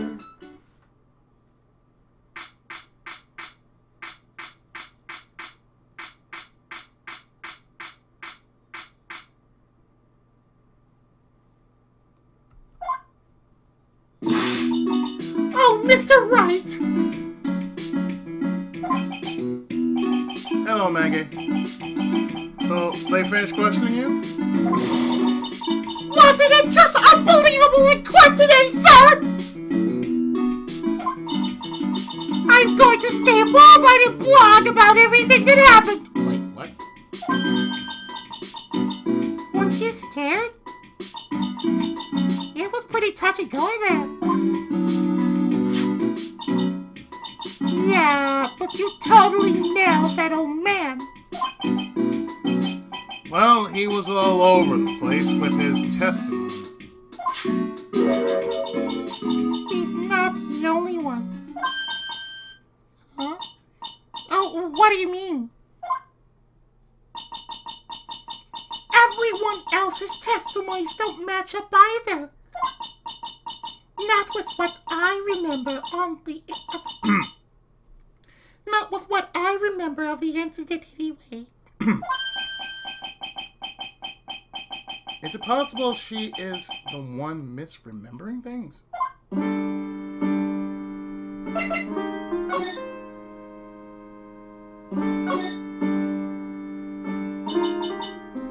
Maggie, you know how you said that everyone else provided testimony that doesn't match up with what you remember? Yep. There are just so many things that don't seem to add up. The biggest contradiction is the other guy I saw at the victim's table. He was the one who slipped something into the victim's coffee. I'm sure it was him. But didn't Mr. Kudo testify earlier today that it was the waitress who put some wet powder into the coffee cup?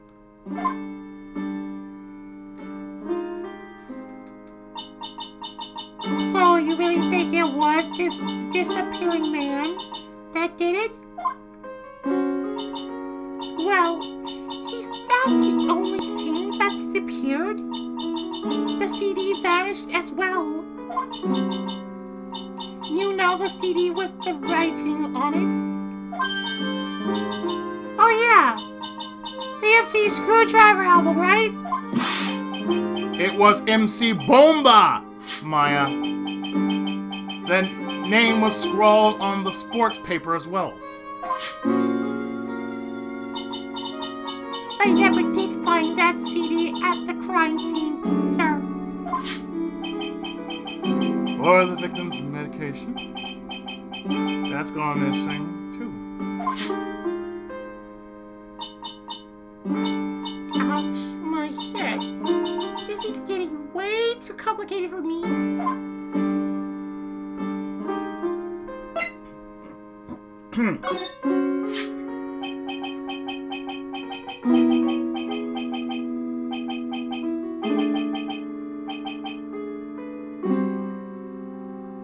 You said that you passed out when the victim Gwen L collapsed, right? Yes, it's so embarrassing. I mean, I used to be a cop.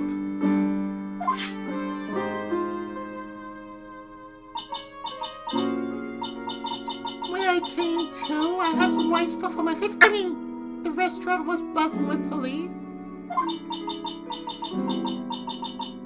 And before I knew what was going on, they arrested me, sir.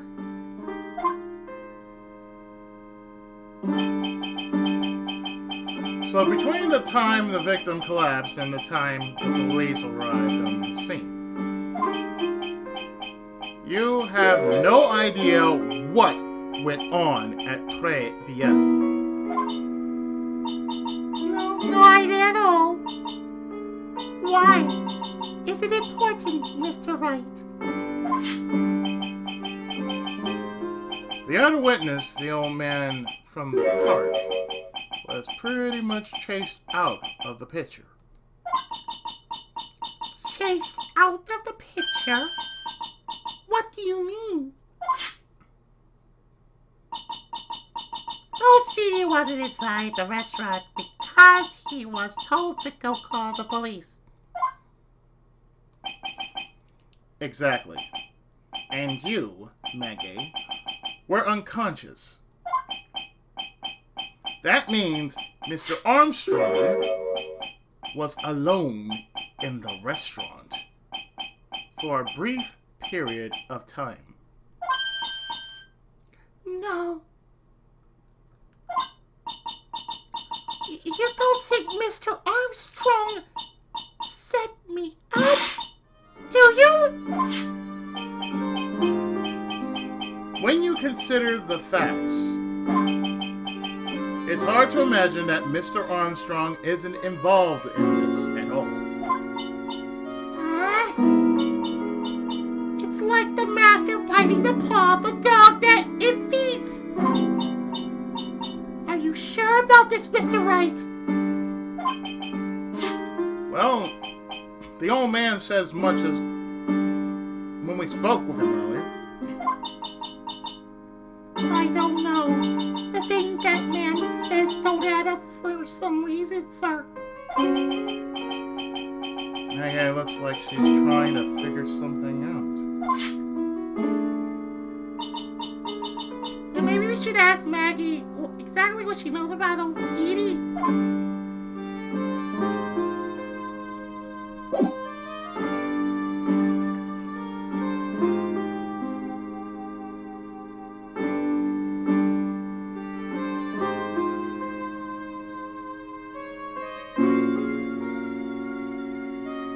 Well, first off, are you hungry?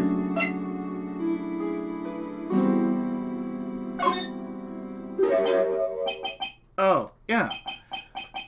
I got something you're going to love. Really? What is it? A lunchbox. Just for you. Here. Wow! A lunchbox. Wheaties, too! I can't believe it! Thank you, sir! Did you make this just for me, Mr. Wright? Nah. It was Detective Gumshoe. Whoever would make such a nice lunchbox for you? Detective Gumshoe. He's really worried about you. Looks like he's put a lot of effort into making this suit.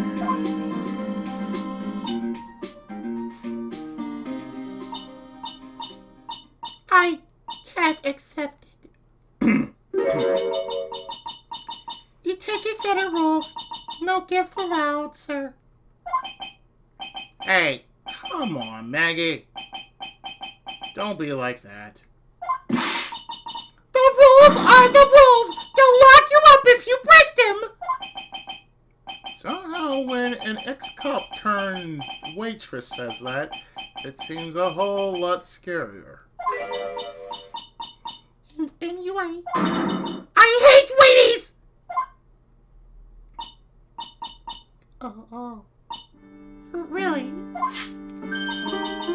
It's all yours, Maya. You can enjoy it with Mr. Wright. But...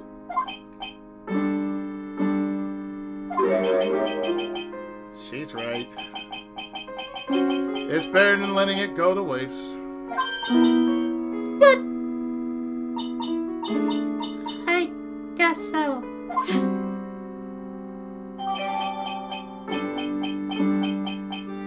Well, we ate it. Well, how was it? That hit the spot! I love weenies! Oh, good. I'm glad I gave it to you then, sir.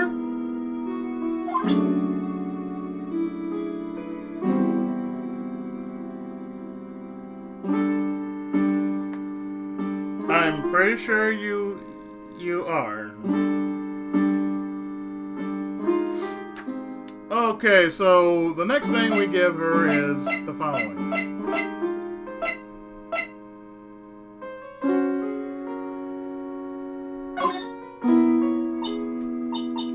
I feel much better after the trial this morning. I've been a bit of a courtroom proceedings addict for years now. It feels like forever since I saw a witness as slippery as that old man. He's not really that bad of an old man, though. Still, I feel a bit uneasy. He was trying to suck my ass. Huh? I thought you just said you felt much better. After I remember he was trying to suck my ass. Maggie, if there's something on your mind, you've got to tell us. Especially if it has anything to do with Mr. Kudo, or his testimony, or him slapping your ass. Roger, I'll spill it all and see what you make of it. You'll spill it all and see what you make of it, huh? Okay. Good girl. Good girl.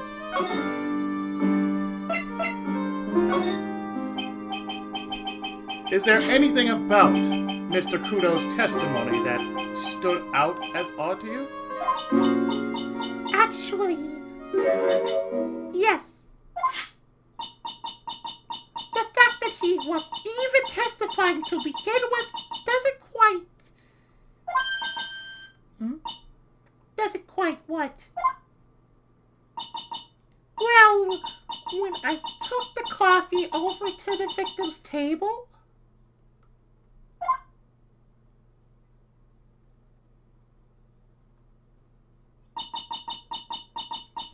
It's true, there was another customer at the restaurant. Yeah, we know that already. It was Victor Kudo. But I can't really say it was an old man. Okay, then how about calling him a really old middle-aged man? No, age isn't the issue. The other customer was a woman. A woman? Are you sure, Maggie? Well, I'm not 100% sure, but I think so. So, what did this woman look like?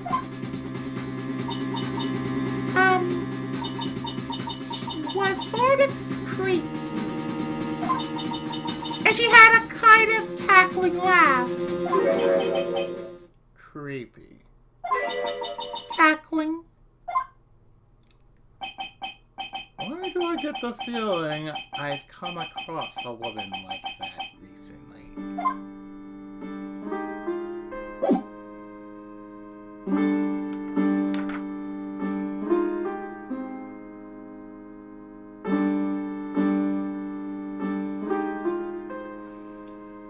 Thanks, Maggie. That's all the help we need. We'll be back for you in 20 hours.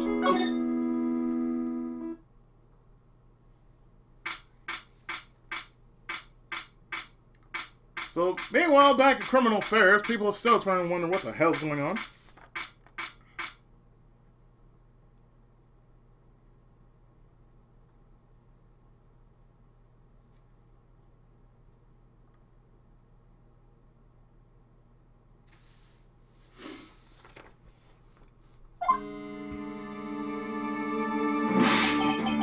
Today's server just went up in smoke! Up in smoke? Why the heck is the press conference shut up yet? The superintendent's here already! Yeah, and there's a problem with the internet too. There's always a problem with the internet. I already told you to stop using your computer, Chief! But I'm watching videos online. I'm catching up on my Asian soap operas. Watching KBS World? It's gonna have to wait, Chief. I'm throwing a switch. No! Just when some young guy was about to confess to his son's hot girlfriend.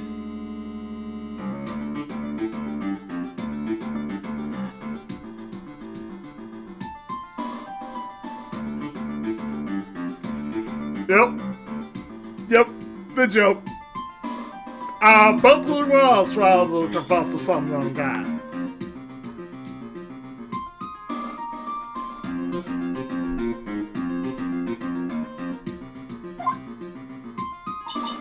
Wow, this place is really buzzing.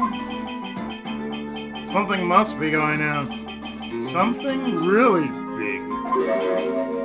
Hey, what are you doing here, pal? Detective Ghost Show.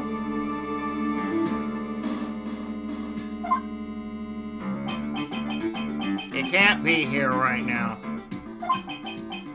You'll be roped into the briefing if you stay. Eh? We've got big problems here today. Why? Oh, what's going on? It's a virus! A virus! A virus? There's a virus ripping through the precinct's computer system! I really need to ask you some questions.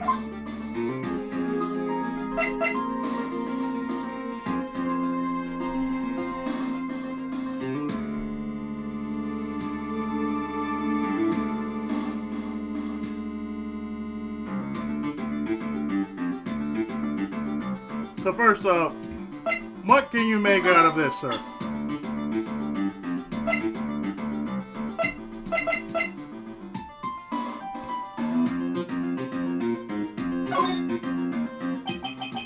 Detective Gumshoe. About this. What? I'm trying to concentrate on making out of this virus. Ah! This is it! This stupid name! I remember now! I thought so. Here it comes. Don't just out to yourself a TV in the dark, Nick! What's going on? It's okay, Maya. You don't have to cry about it. The name scribbled on that sports paper and written on that CD. That's the name of the virus. MC Boomba. What? Yeah, the virus that just infected every computer in the station. Pal, it's MC Boomba. Can you give us any more details, please?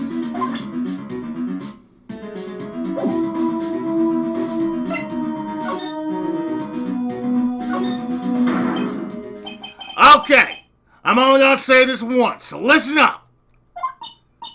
Yes. No matter how poor you get, never borrow money from a place like this, you hear? Okay. If you got money trouble, just go on a diet of instant noodles and hang in there. I wouldn't mind if I had some instant noodles right now. I mean, just a bag of instant noodles. Or rather, a box of instant noodles. I just take one out and pop that son of a bitch right in there. It's like, oh, hey, I need some... I was like, oh, this. Oh, hey, this. So right now, I could sure use, like, some ramen right now. We're not thinking about borrowing money, detective.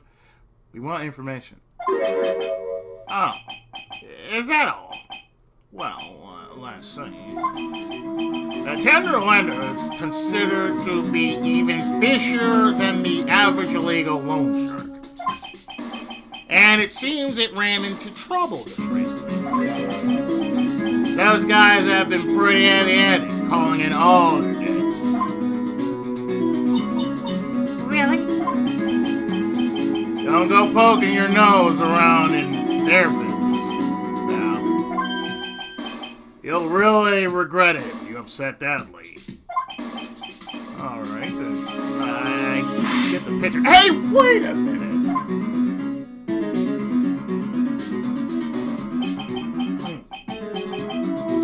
What did you just say? That lady.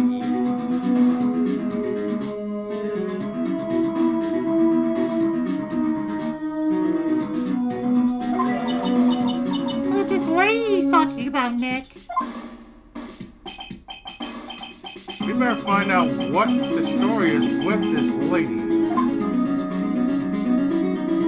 Like, so. This lady, do you mean...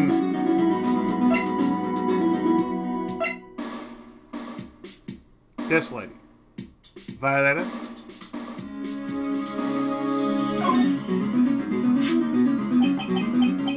That's the girl who works over at Tender Lender. You want to stay away from her, okay? I mean it. That's what kind of unforgiving.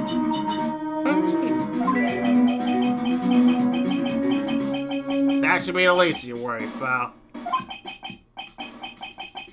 What's that supposed to mean? What could be worse?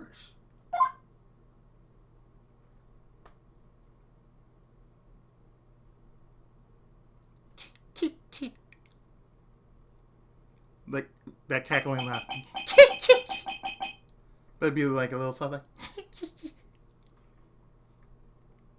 Her name's Viola Cadaverini.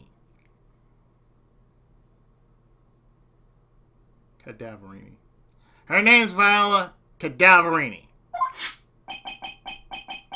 She's the only granddaughter of Bruto Cadaverini. Bruto Cadaverini? Do you know who that is, Nick? Never heard of him.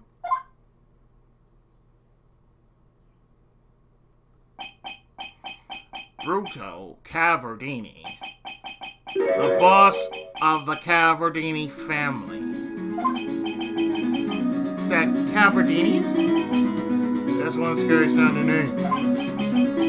We can't touch them. They're way too powerful for the police. But you're thinking of taking them on, aren't you? No! I don't remember ever saying I was going to.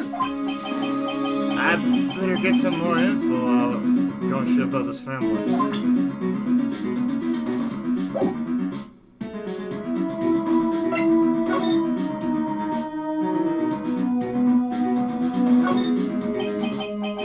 I'm not sure if I really want to get involved in this, but who are the Cadaverini's?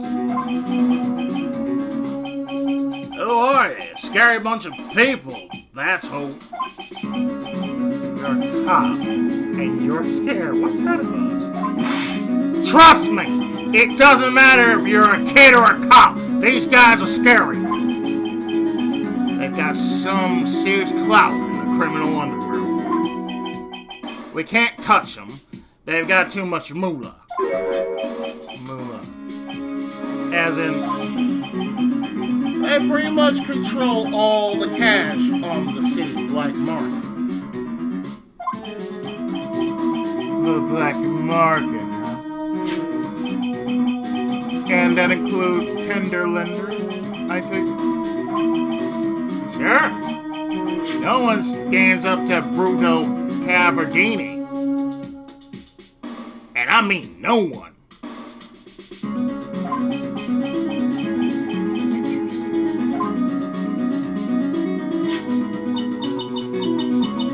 Why was the granddaughter some mafia bossy?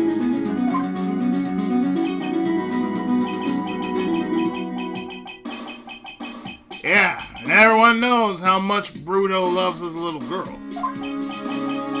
She means everything to him. So, how did she end up at Tender Lender? I don't know, pal.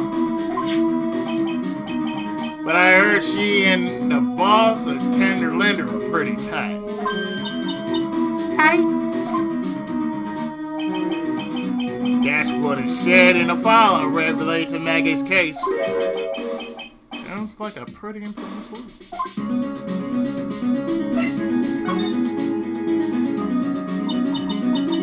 So what exactly is a computer virus? Detective Oshio? I don't know. What?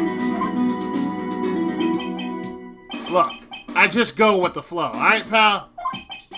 And here I saw detectives were supposed to be someone noble. What's with that face, pal? You think you know what a virus is? Well, Nick, do you?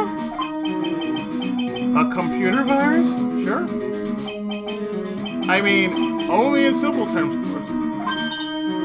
Really? Wow, you know everything, Professor Nick.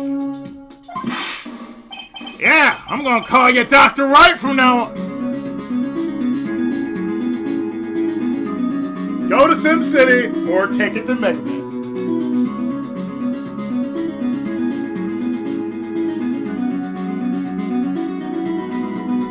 They're throwing a lot of jokes here.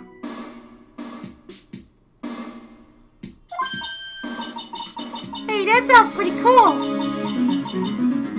Don't you agree, Dr. Wright? Why do I get the feeling they're making fun of me? Okay, fine. I'm no expert, but I can at least explain the basics to the two of you.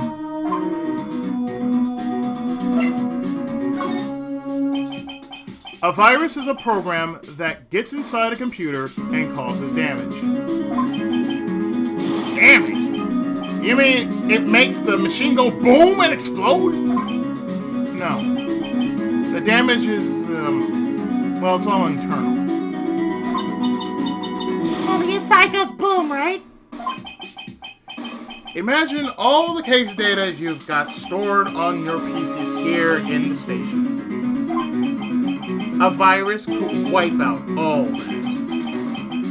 That's the kind of damage I'm talking about. Or, if you're like me, who went through 3 computers, that could happen too. My first one got pretty much destroyed by, say, a virus. My 7 was saved, but the data got wiped because it was corrupted. And now I have a 10 because of it. Yes, I went through 3 computers. One was old, another one was corrupted, another one was just corrupted. My XP, I'm talking about. My XP was had a lot of data on it, had to be saved. Put on a new one, which was my 7, and the 7 got corrupted for reasons unknown because, you know, everything was wearing out. And we're here with the 10. By the way, I had to get a project. Whoa, that's scary. Yeah. And what's even more scary is that viruses are infectious. Infection? Most computers are connected together on a network, right? A virus can move from one machine to another over the network. So the virus just keeps spreading faster and faster. Just like a real virus, huh?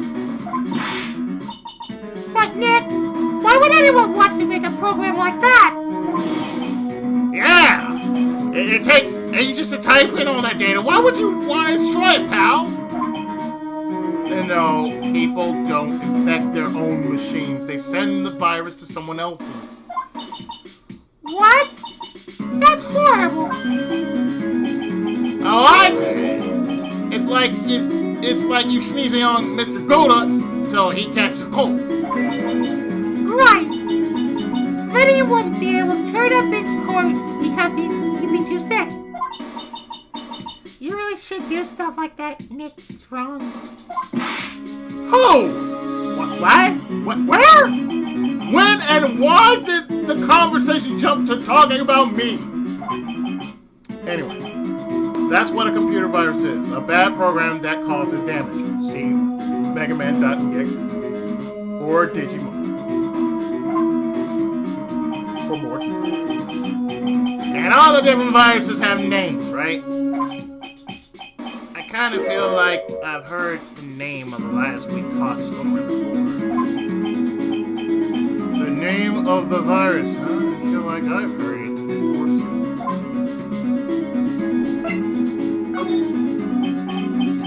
We already knew about the MC Bomber virus from a while back.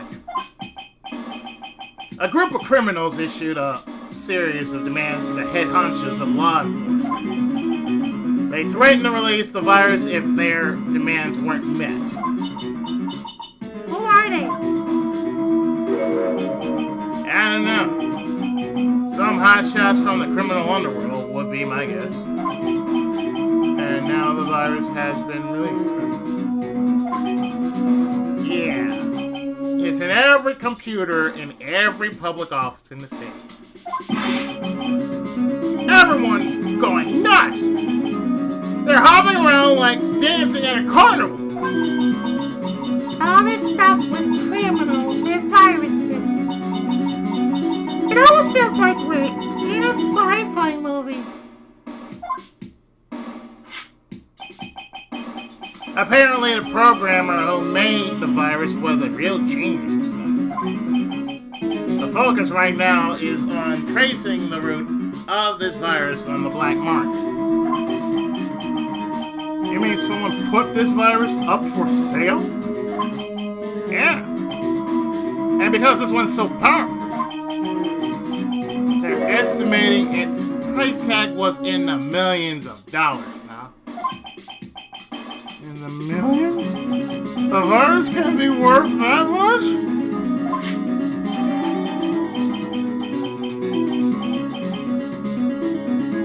Found a tender letter contains a computer virus program. Ah! I can't believe it! I almost forgot the most important thing. And that is, the lunchbox. How did everything go? Lunchbox. Do you remember the weenies? I hate weenies. Oh, ew. So sweetie. So, how did my weenies taste when they went down the hatch? Oh, God.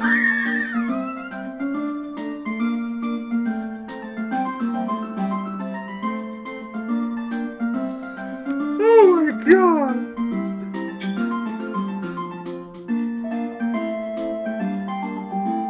The game can secretly go there, and the funny thing is, I know the joke.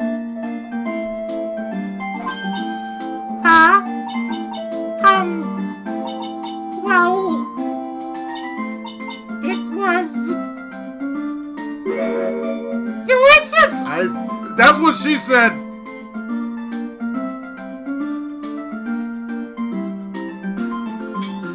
That's what she said. That's probably what she wanted too.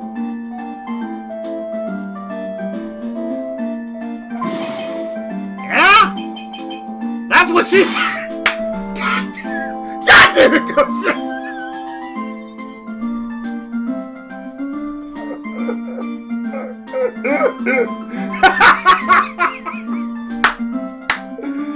God damn. Really? Really?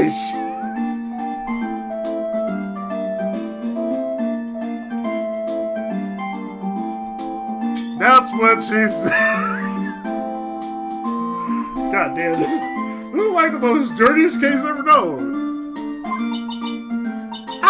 Well, not exactly. Don't worry about it, pal. I figured something would happen, so I came prepared. Prepared? What do you mean? I made a jumbo lunchbox. Oh, shit.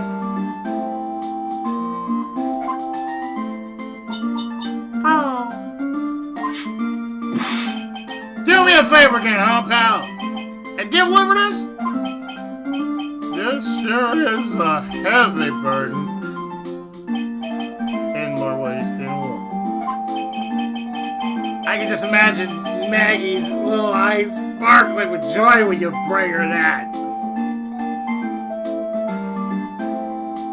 Just say you did it, you'll be glad. Sweetie, again, Nick? Tell me we don't have to eat all these too? A tenderly handmade lunchbox fills the stomach with love and plenty of Wheaties. Oh, God. I know where my brain is going with this. It's like, damn, that's a lot of dicks. Again. I really can't eat anymore. You really can't eat anymore? I really can't. Thanks, Gumshoe. We'll be leaving now. Thank you so much.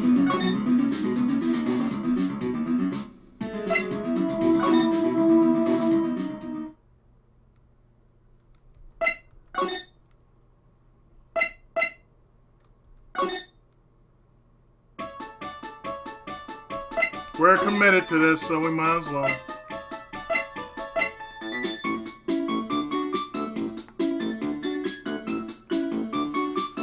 Still here.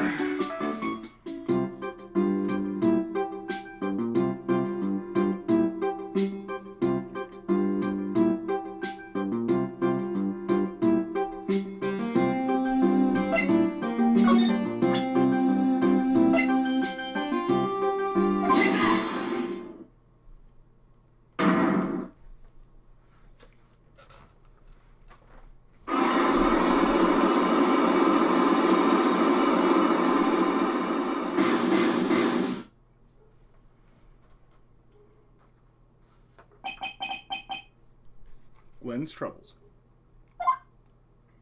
So,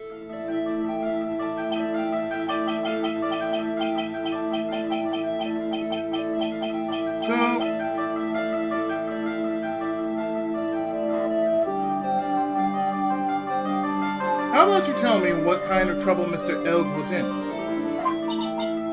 I'm sorry, sir, but we don't deal with troubleshooting here.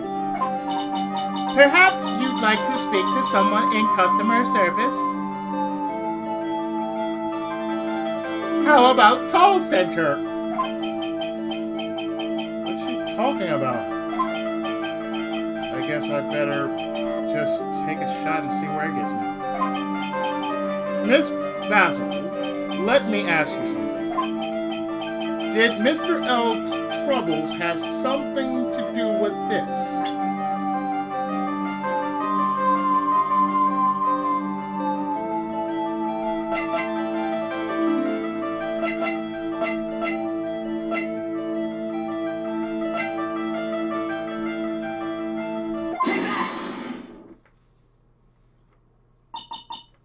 What is that?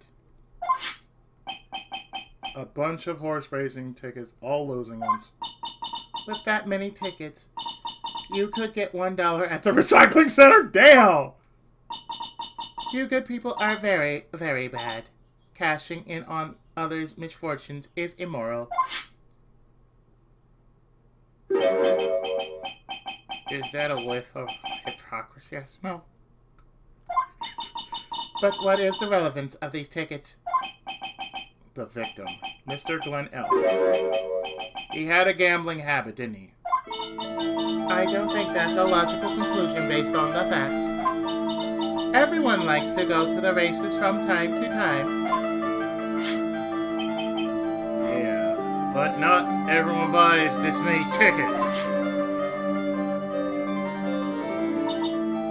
Anyway, I don't believe that proves anything on its own. You're right, but I'm not through yet.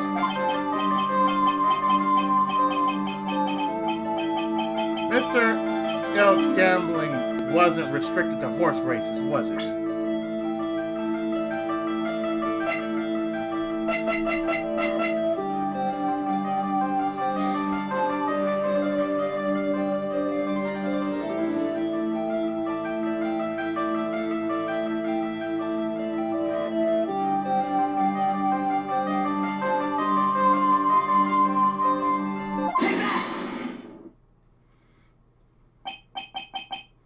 The lottery, horse racing. He bought a lot of tickets and lost a lot of times. That's got to have hurt his wallet pretty bad, don't you think? Maybe bad enough to be the cause of some pretty serious trouble, perhaps. No! You are right. Glenn did have a gambling habit. You good people must not follow his example. Do you understand? Trust me. Even if I wanted to, I don't exactly have the money to buy any. But if you win, there's no problem, is there? Oh, if you win, there's a lot that can pretty much become a problem. And Glenn had a winning ticket, didn't he? For $500,000? Yeah, but It's hard to imagine how he could have been in trouble then, isn't it?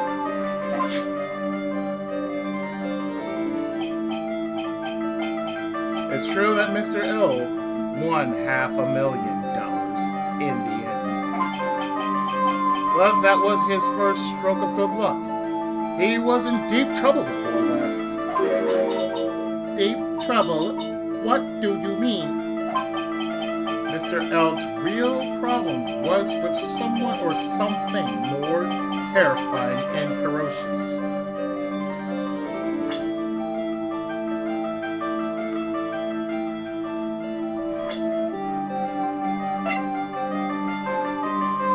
This dude right here.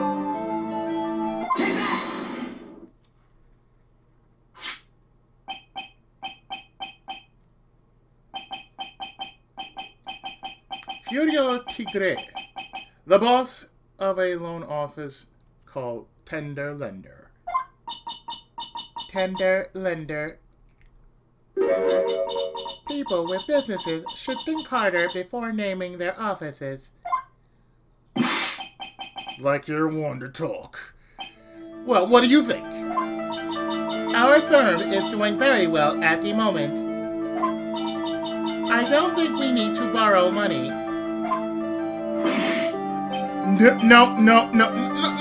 No. I mean about Mr. Elg.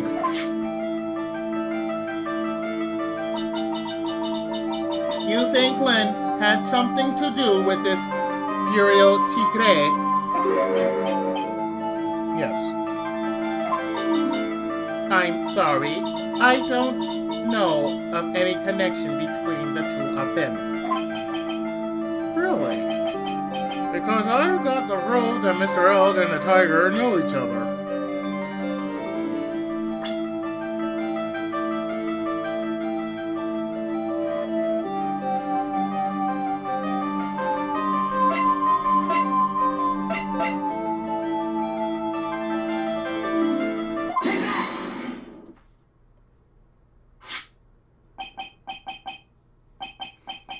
Furio Tigre, a.k.a. the Tiger, is the boss of a loan office called Tender Lender. This is who Mr. Elg met with on the day of his murder. And the only thing a loan shark would talk with him about would be his debt. No! It's true that Glenn had racked up quite a bit of debt from his gambling habit. About $100,000, I think. $100,000? Ouch! But I heard he won the lottery, so he should have been in the clear. Seems now you come and get a bit of that good luck. Okay. So the guy got lucky and won the lottery. But what if he hadn't won? What was his plan then? Well, this isn't easy to say, but he said he would use his talent to repay the money. His talents. I suspect he was talking about programming. What computer program is worth $100,000? Perhaps you good people should leave so I can get back to my work. I'm so close to cracking her. The program in question. Was it by any chance this?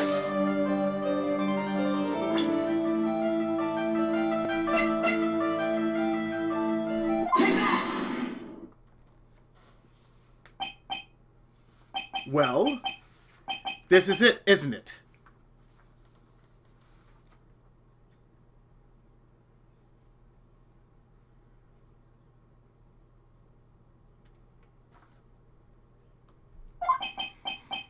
This is the virus that's infecting computers worldwide as we speak. MC Boomba! No!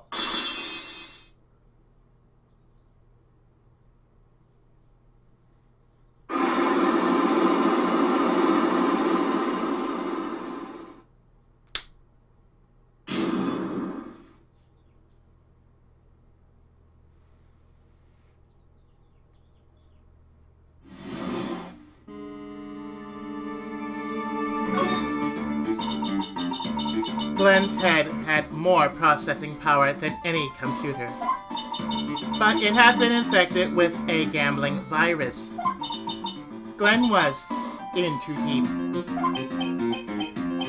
You mean he was in debt?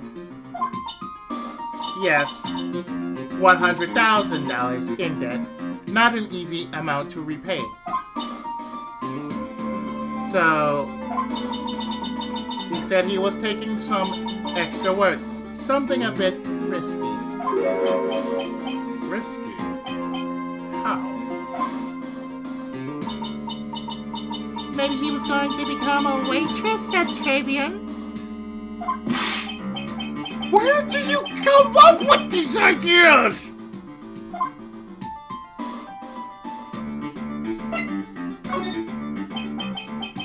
So it's safe to say Mr. Elves was the creator of this virus, huh?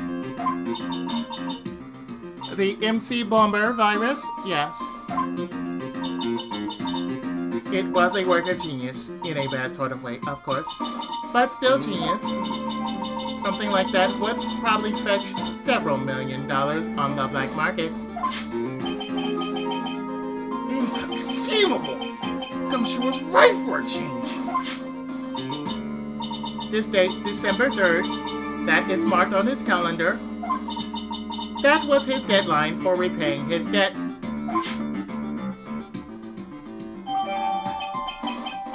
A computer virus made by Glenn Elf, potentially worth millions of dollars.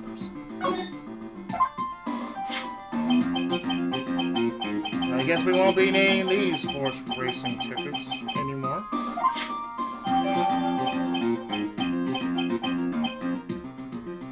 Throw them back on the floor. You're a trash can, Dick! Nope. Nope. Oh, thanks for that.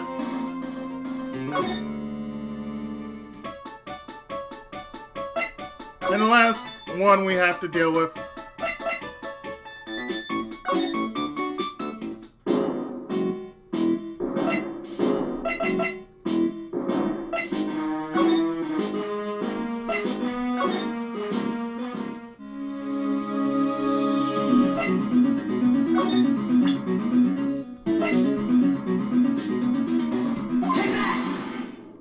It's her.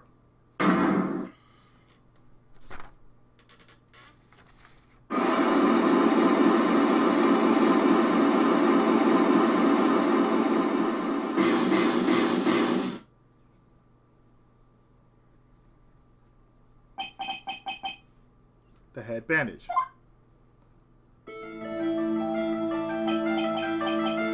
You said that bandage around your head was from an operation?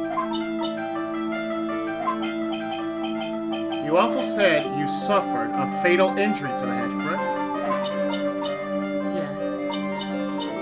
The operation was very difficult, apparently.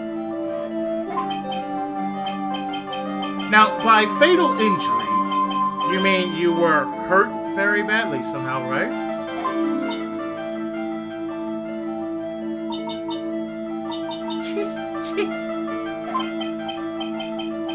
The injury in question have something to do with this.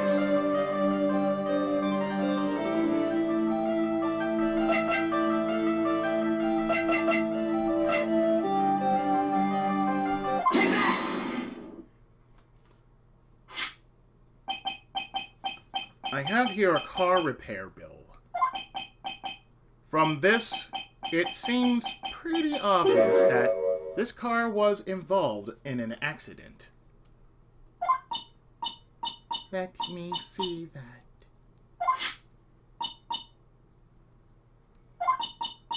This bill is made out to the cadaverinis.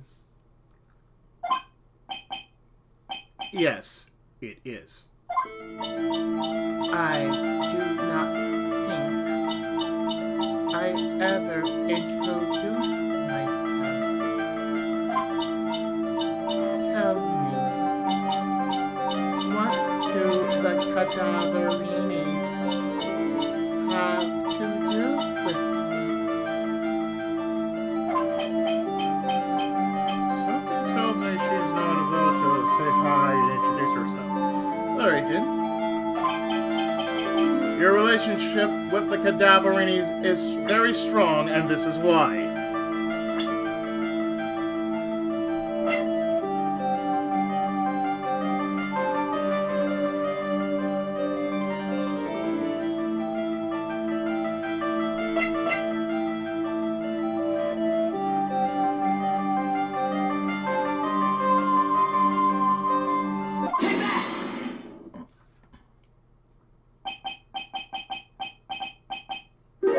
I know exactly who you are. Viola Cadaverini.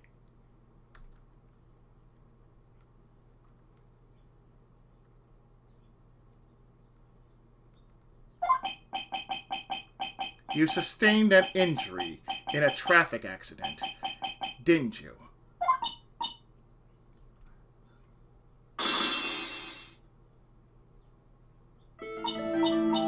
It happened about 4 months ago.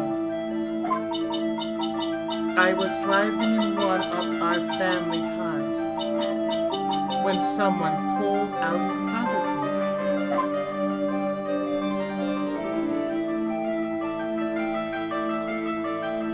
Lobo!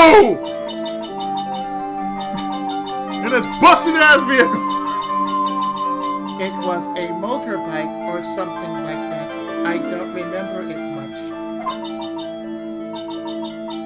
Anyway, I swerved to try to avoid it, but...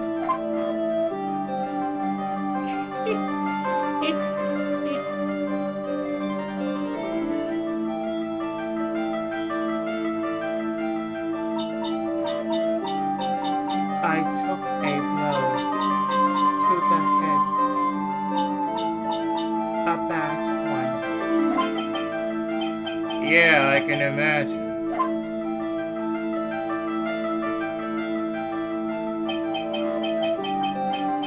So what happened to the person on the bike? I'm guessing they didn't get away with hurting the Viola Cadaverini, right? I don't know what happened to them. They ran away, or so I heard. Ran away? If they'd stayed, I'd have.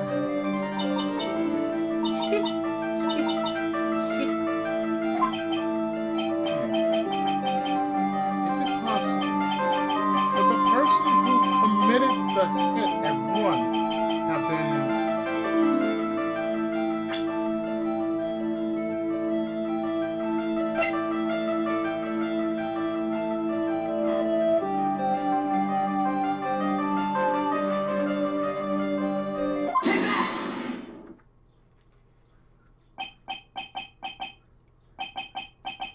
it was this man, wasn't it? He was the cause of your accident. It wasn't Don Tigre. I refuse to believe it.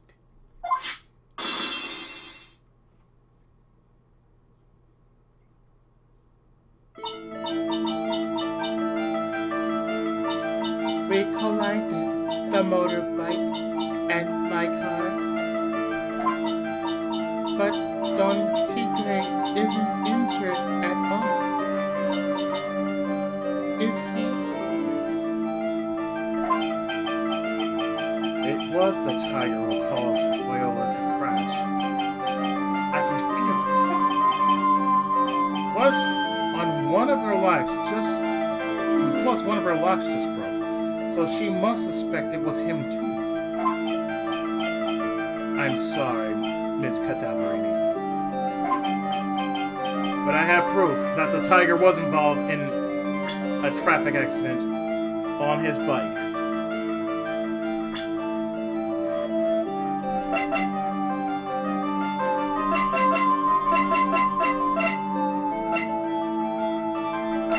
This piece of shit right here. The wheel guard is all smashed up.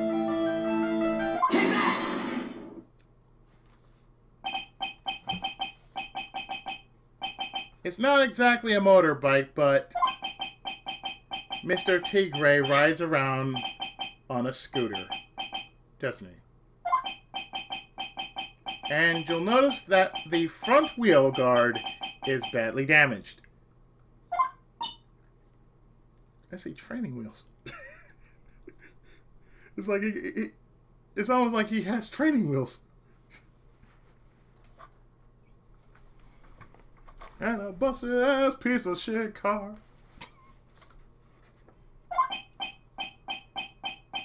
Miss Cadaverini.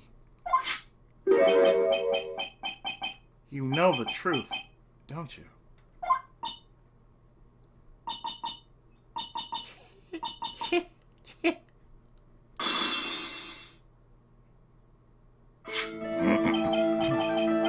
This repair bill was paid by Furio Tigre. The Cadaverinis have known for ages who caused the accident, haven't they? It's possible, perhaps, somewhere inside me, I know that may be true. I knew it. But Don Tigre still saved my life. The operation was very complicated. It was very, very expensive.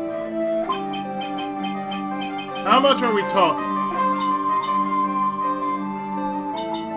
Very, very, very expensive. She seems kind of hesitant about giving me an actual figure. I should back off. Well, anyway, it was the tiger who paid for it, right? After I recovered, Don Tigre told me. He said he paid for the operation because he cared about me. I believe him. Really? But do you honestly believe that to be true? Do you want to know what I think? I think the reason he paid for the operation wasn't because of you, but someone else.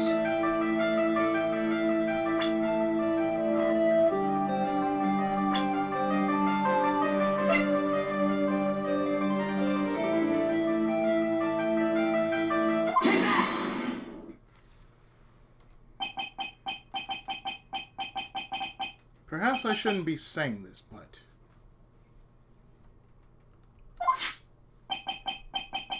Your grandfather, Bruto Cadaverini, controls a lot of dubious cash, right? And you are his beloved pride and joy.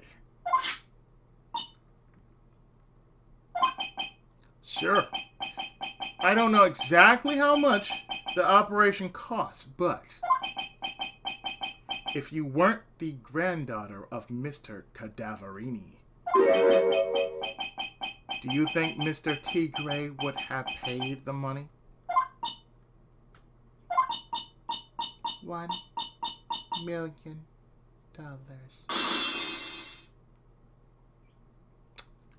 We're heading in some blackjack territory. My God, man.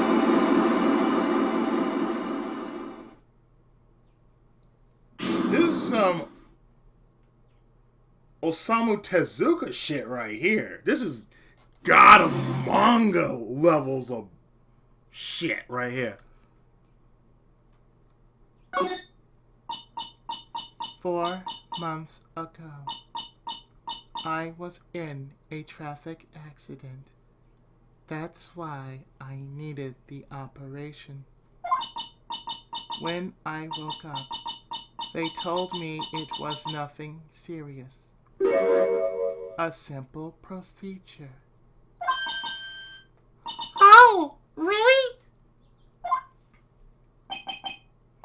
Well, I guess if she recovered if she recovered in 4 months, it couldn't have been too big. They said the operation cost $1 million.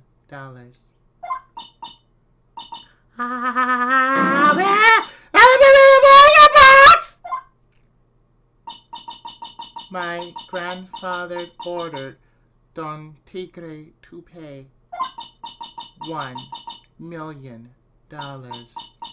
in compensation. Compensation? Huh? Compensation!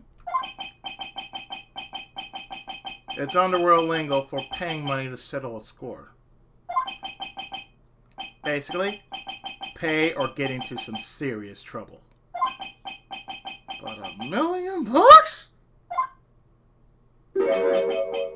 This has to be related to our poisoning case somehow. Compensation! I wanted to believe him. I wanted to trust what Don Tigre said. He said it had nothing to do with my grandfather being Bruto Cadaverini. I wanted to believe he helped me because he cared about me, not about my grandfather.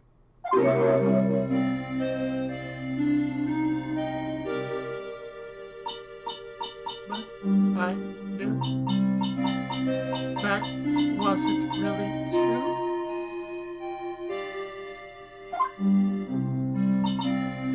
Wow, I'm so sorry. What he did to get the money was evil. He said it was all for me, so I helped him. You helped him? In what way? Here, take these. What are these? Medical papers? I'm Bruto Cadaverini's granddaughter. He had to pay compensation. He was made an offer he simply could not refuse.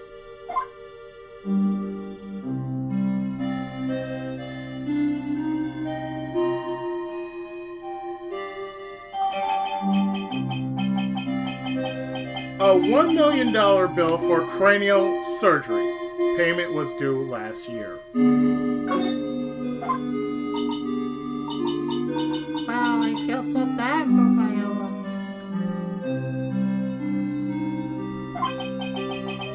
It's inexcusable.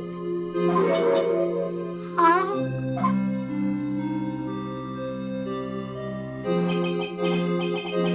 There are two things that I consider inexcusable. Poisoning and betrayal. Only a coward would hurt people using either of these tactics.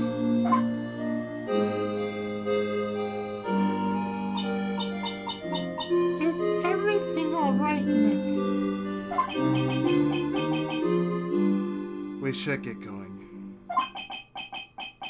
Right after we finish our espresso. Yeah. I won't need to convince Viola of anything else. So I guess I can get rid of this.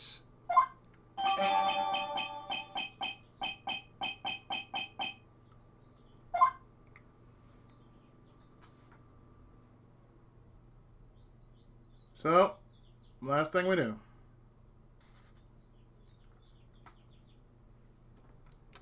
Très bien.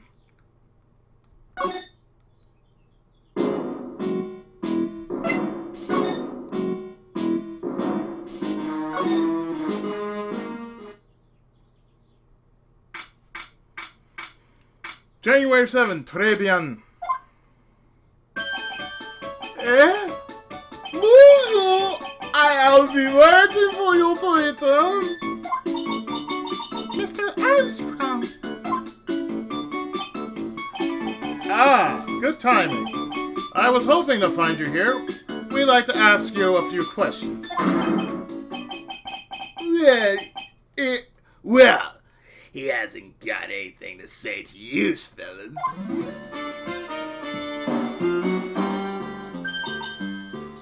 Ah, Jesus! Who you calling Ginny Boy?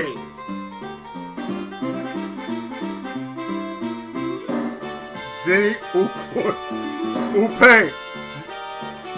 Zinni Upe? Who you calling Ginny Upe?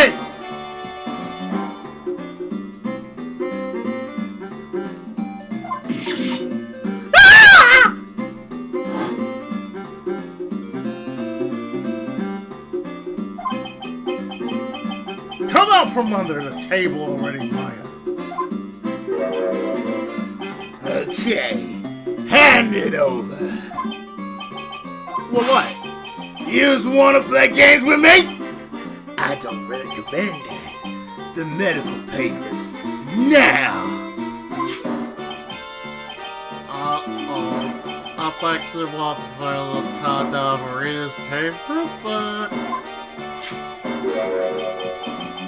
You mean this? The $1 million medical papers?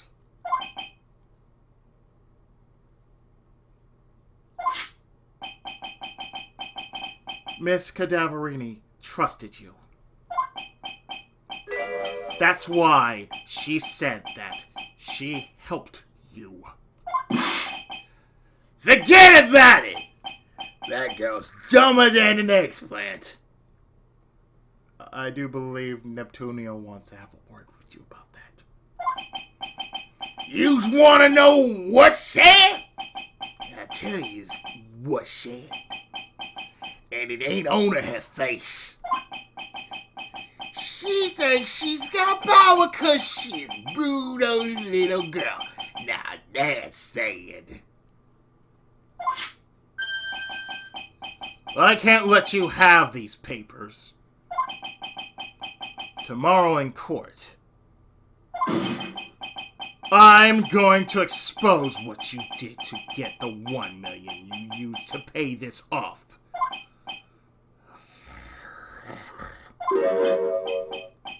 Are you crazy or something? I don't care if you want to give it to me or not. There's 2 of us here. You got that? 2.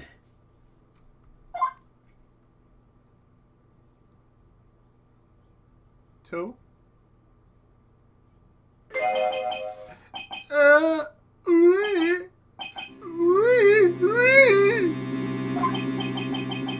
Mr. Armstrong? Oh, goodness! That's right! I cannot argue with him! Oh!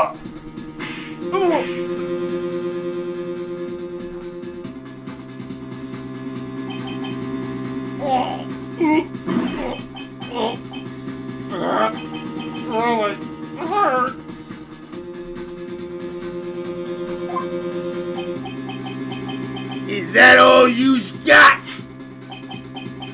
I'll be taking those papers now. Armstrong! Get that ladder! Wait!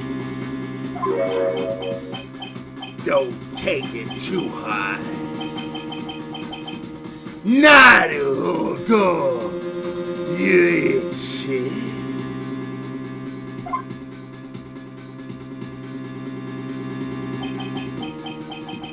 That was so stupid. I shouldn't have let my guard down. But then again, you're not a fighter, dude. Those medical papers were vital.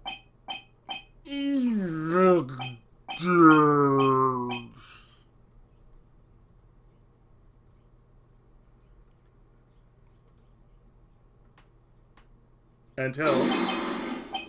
Hold it, pal!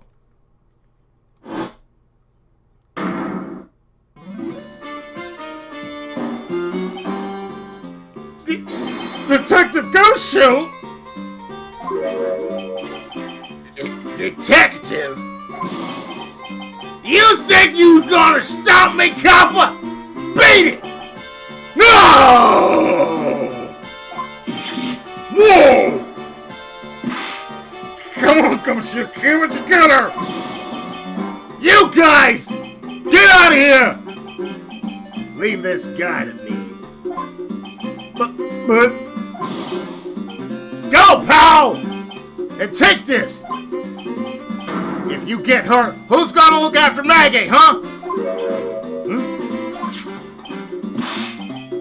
All right! Thanks, Gumshoe. Wait, Dad! Don't leave behind me! Don't leave me behind! Don't leave behind me. Wait, Dad! Don't leave me behind! I'd rather leave her behind. No, that'd be cold blood. I'll get even with that guy tomorrow. In court. Tender letters going down.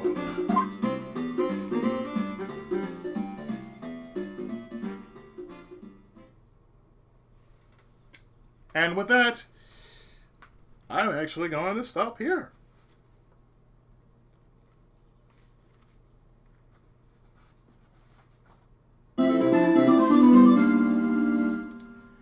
And in the next part, the most likely two-part conclusion to this case. And then we move on to Chapter 4. So stay tuned, more of Phoenix Wright, Trials and Tribulations, Revisited right after this. Thank you so much for watching.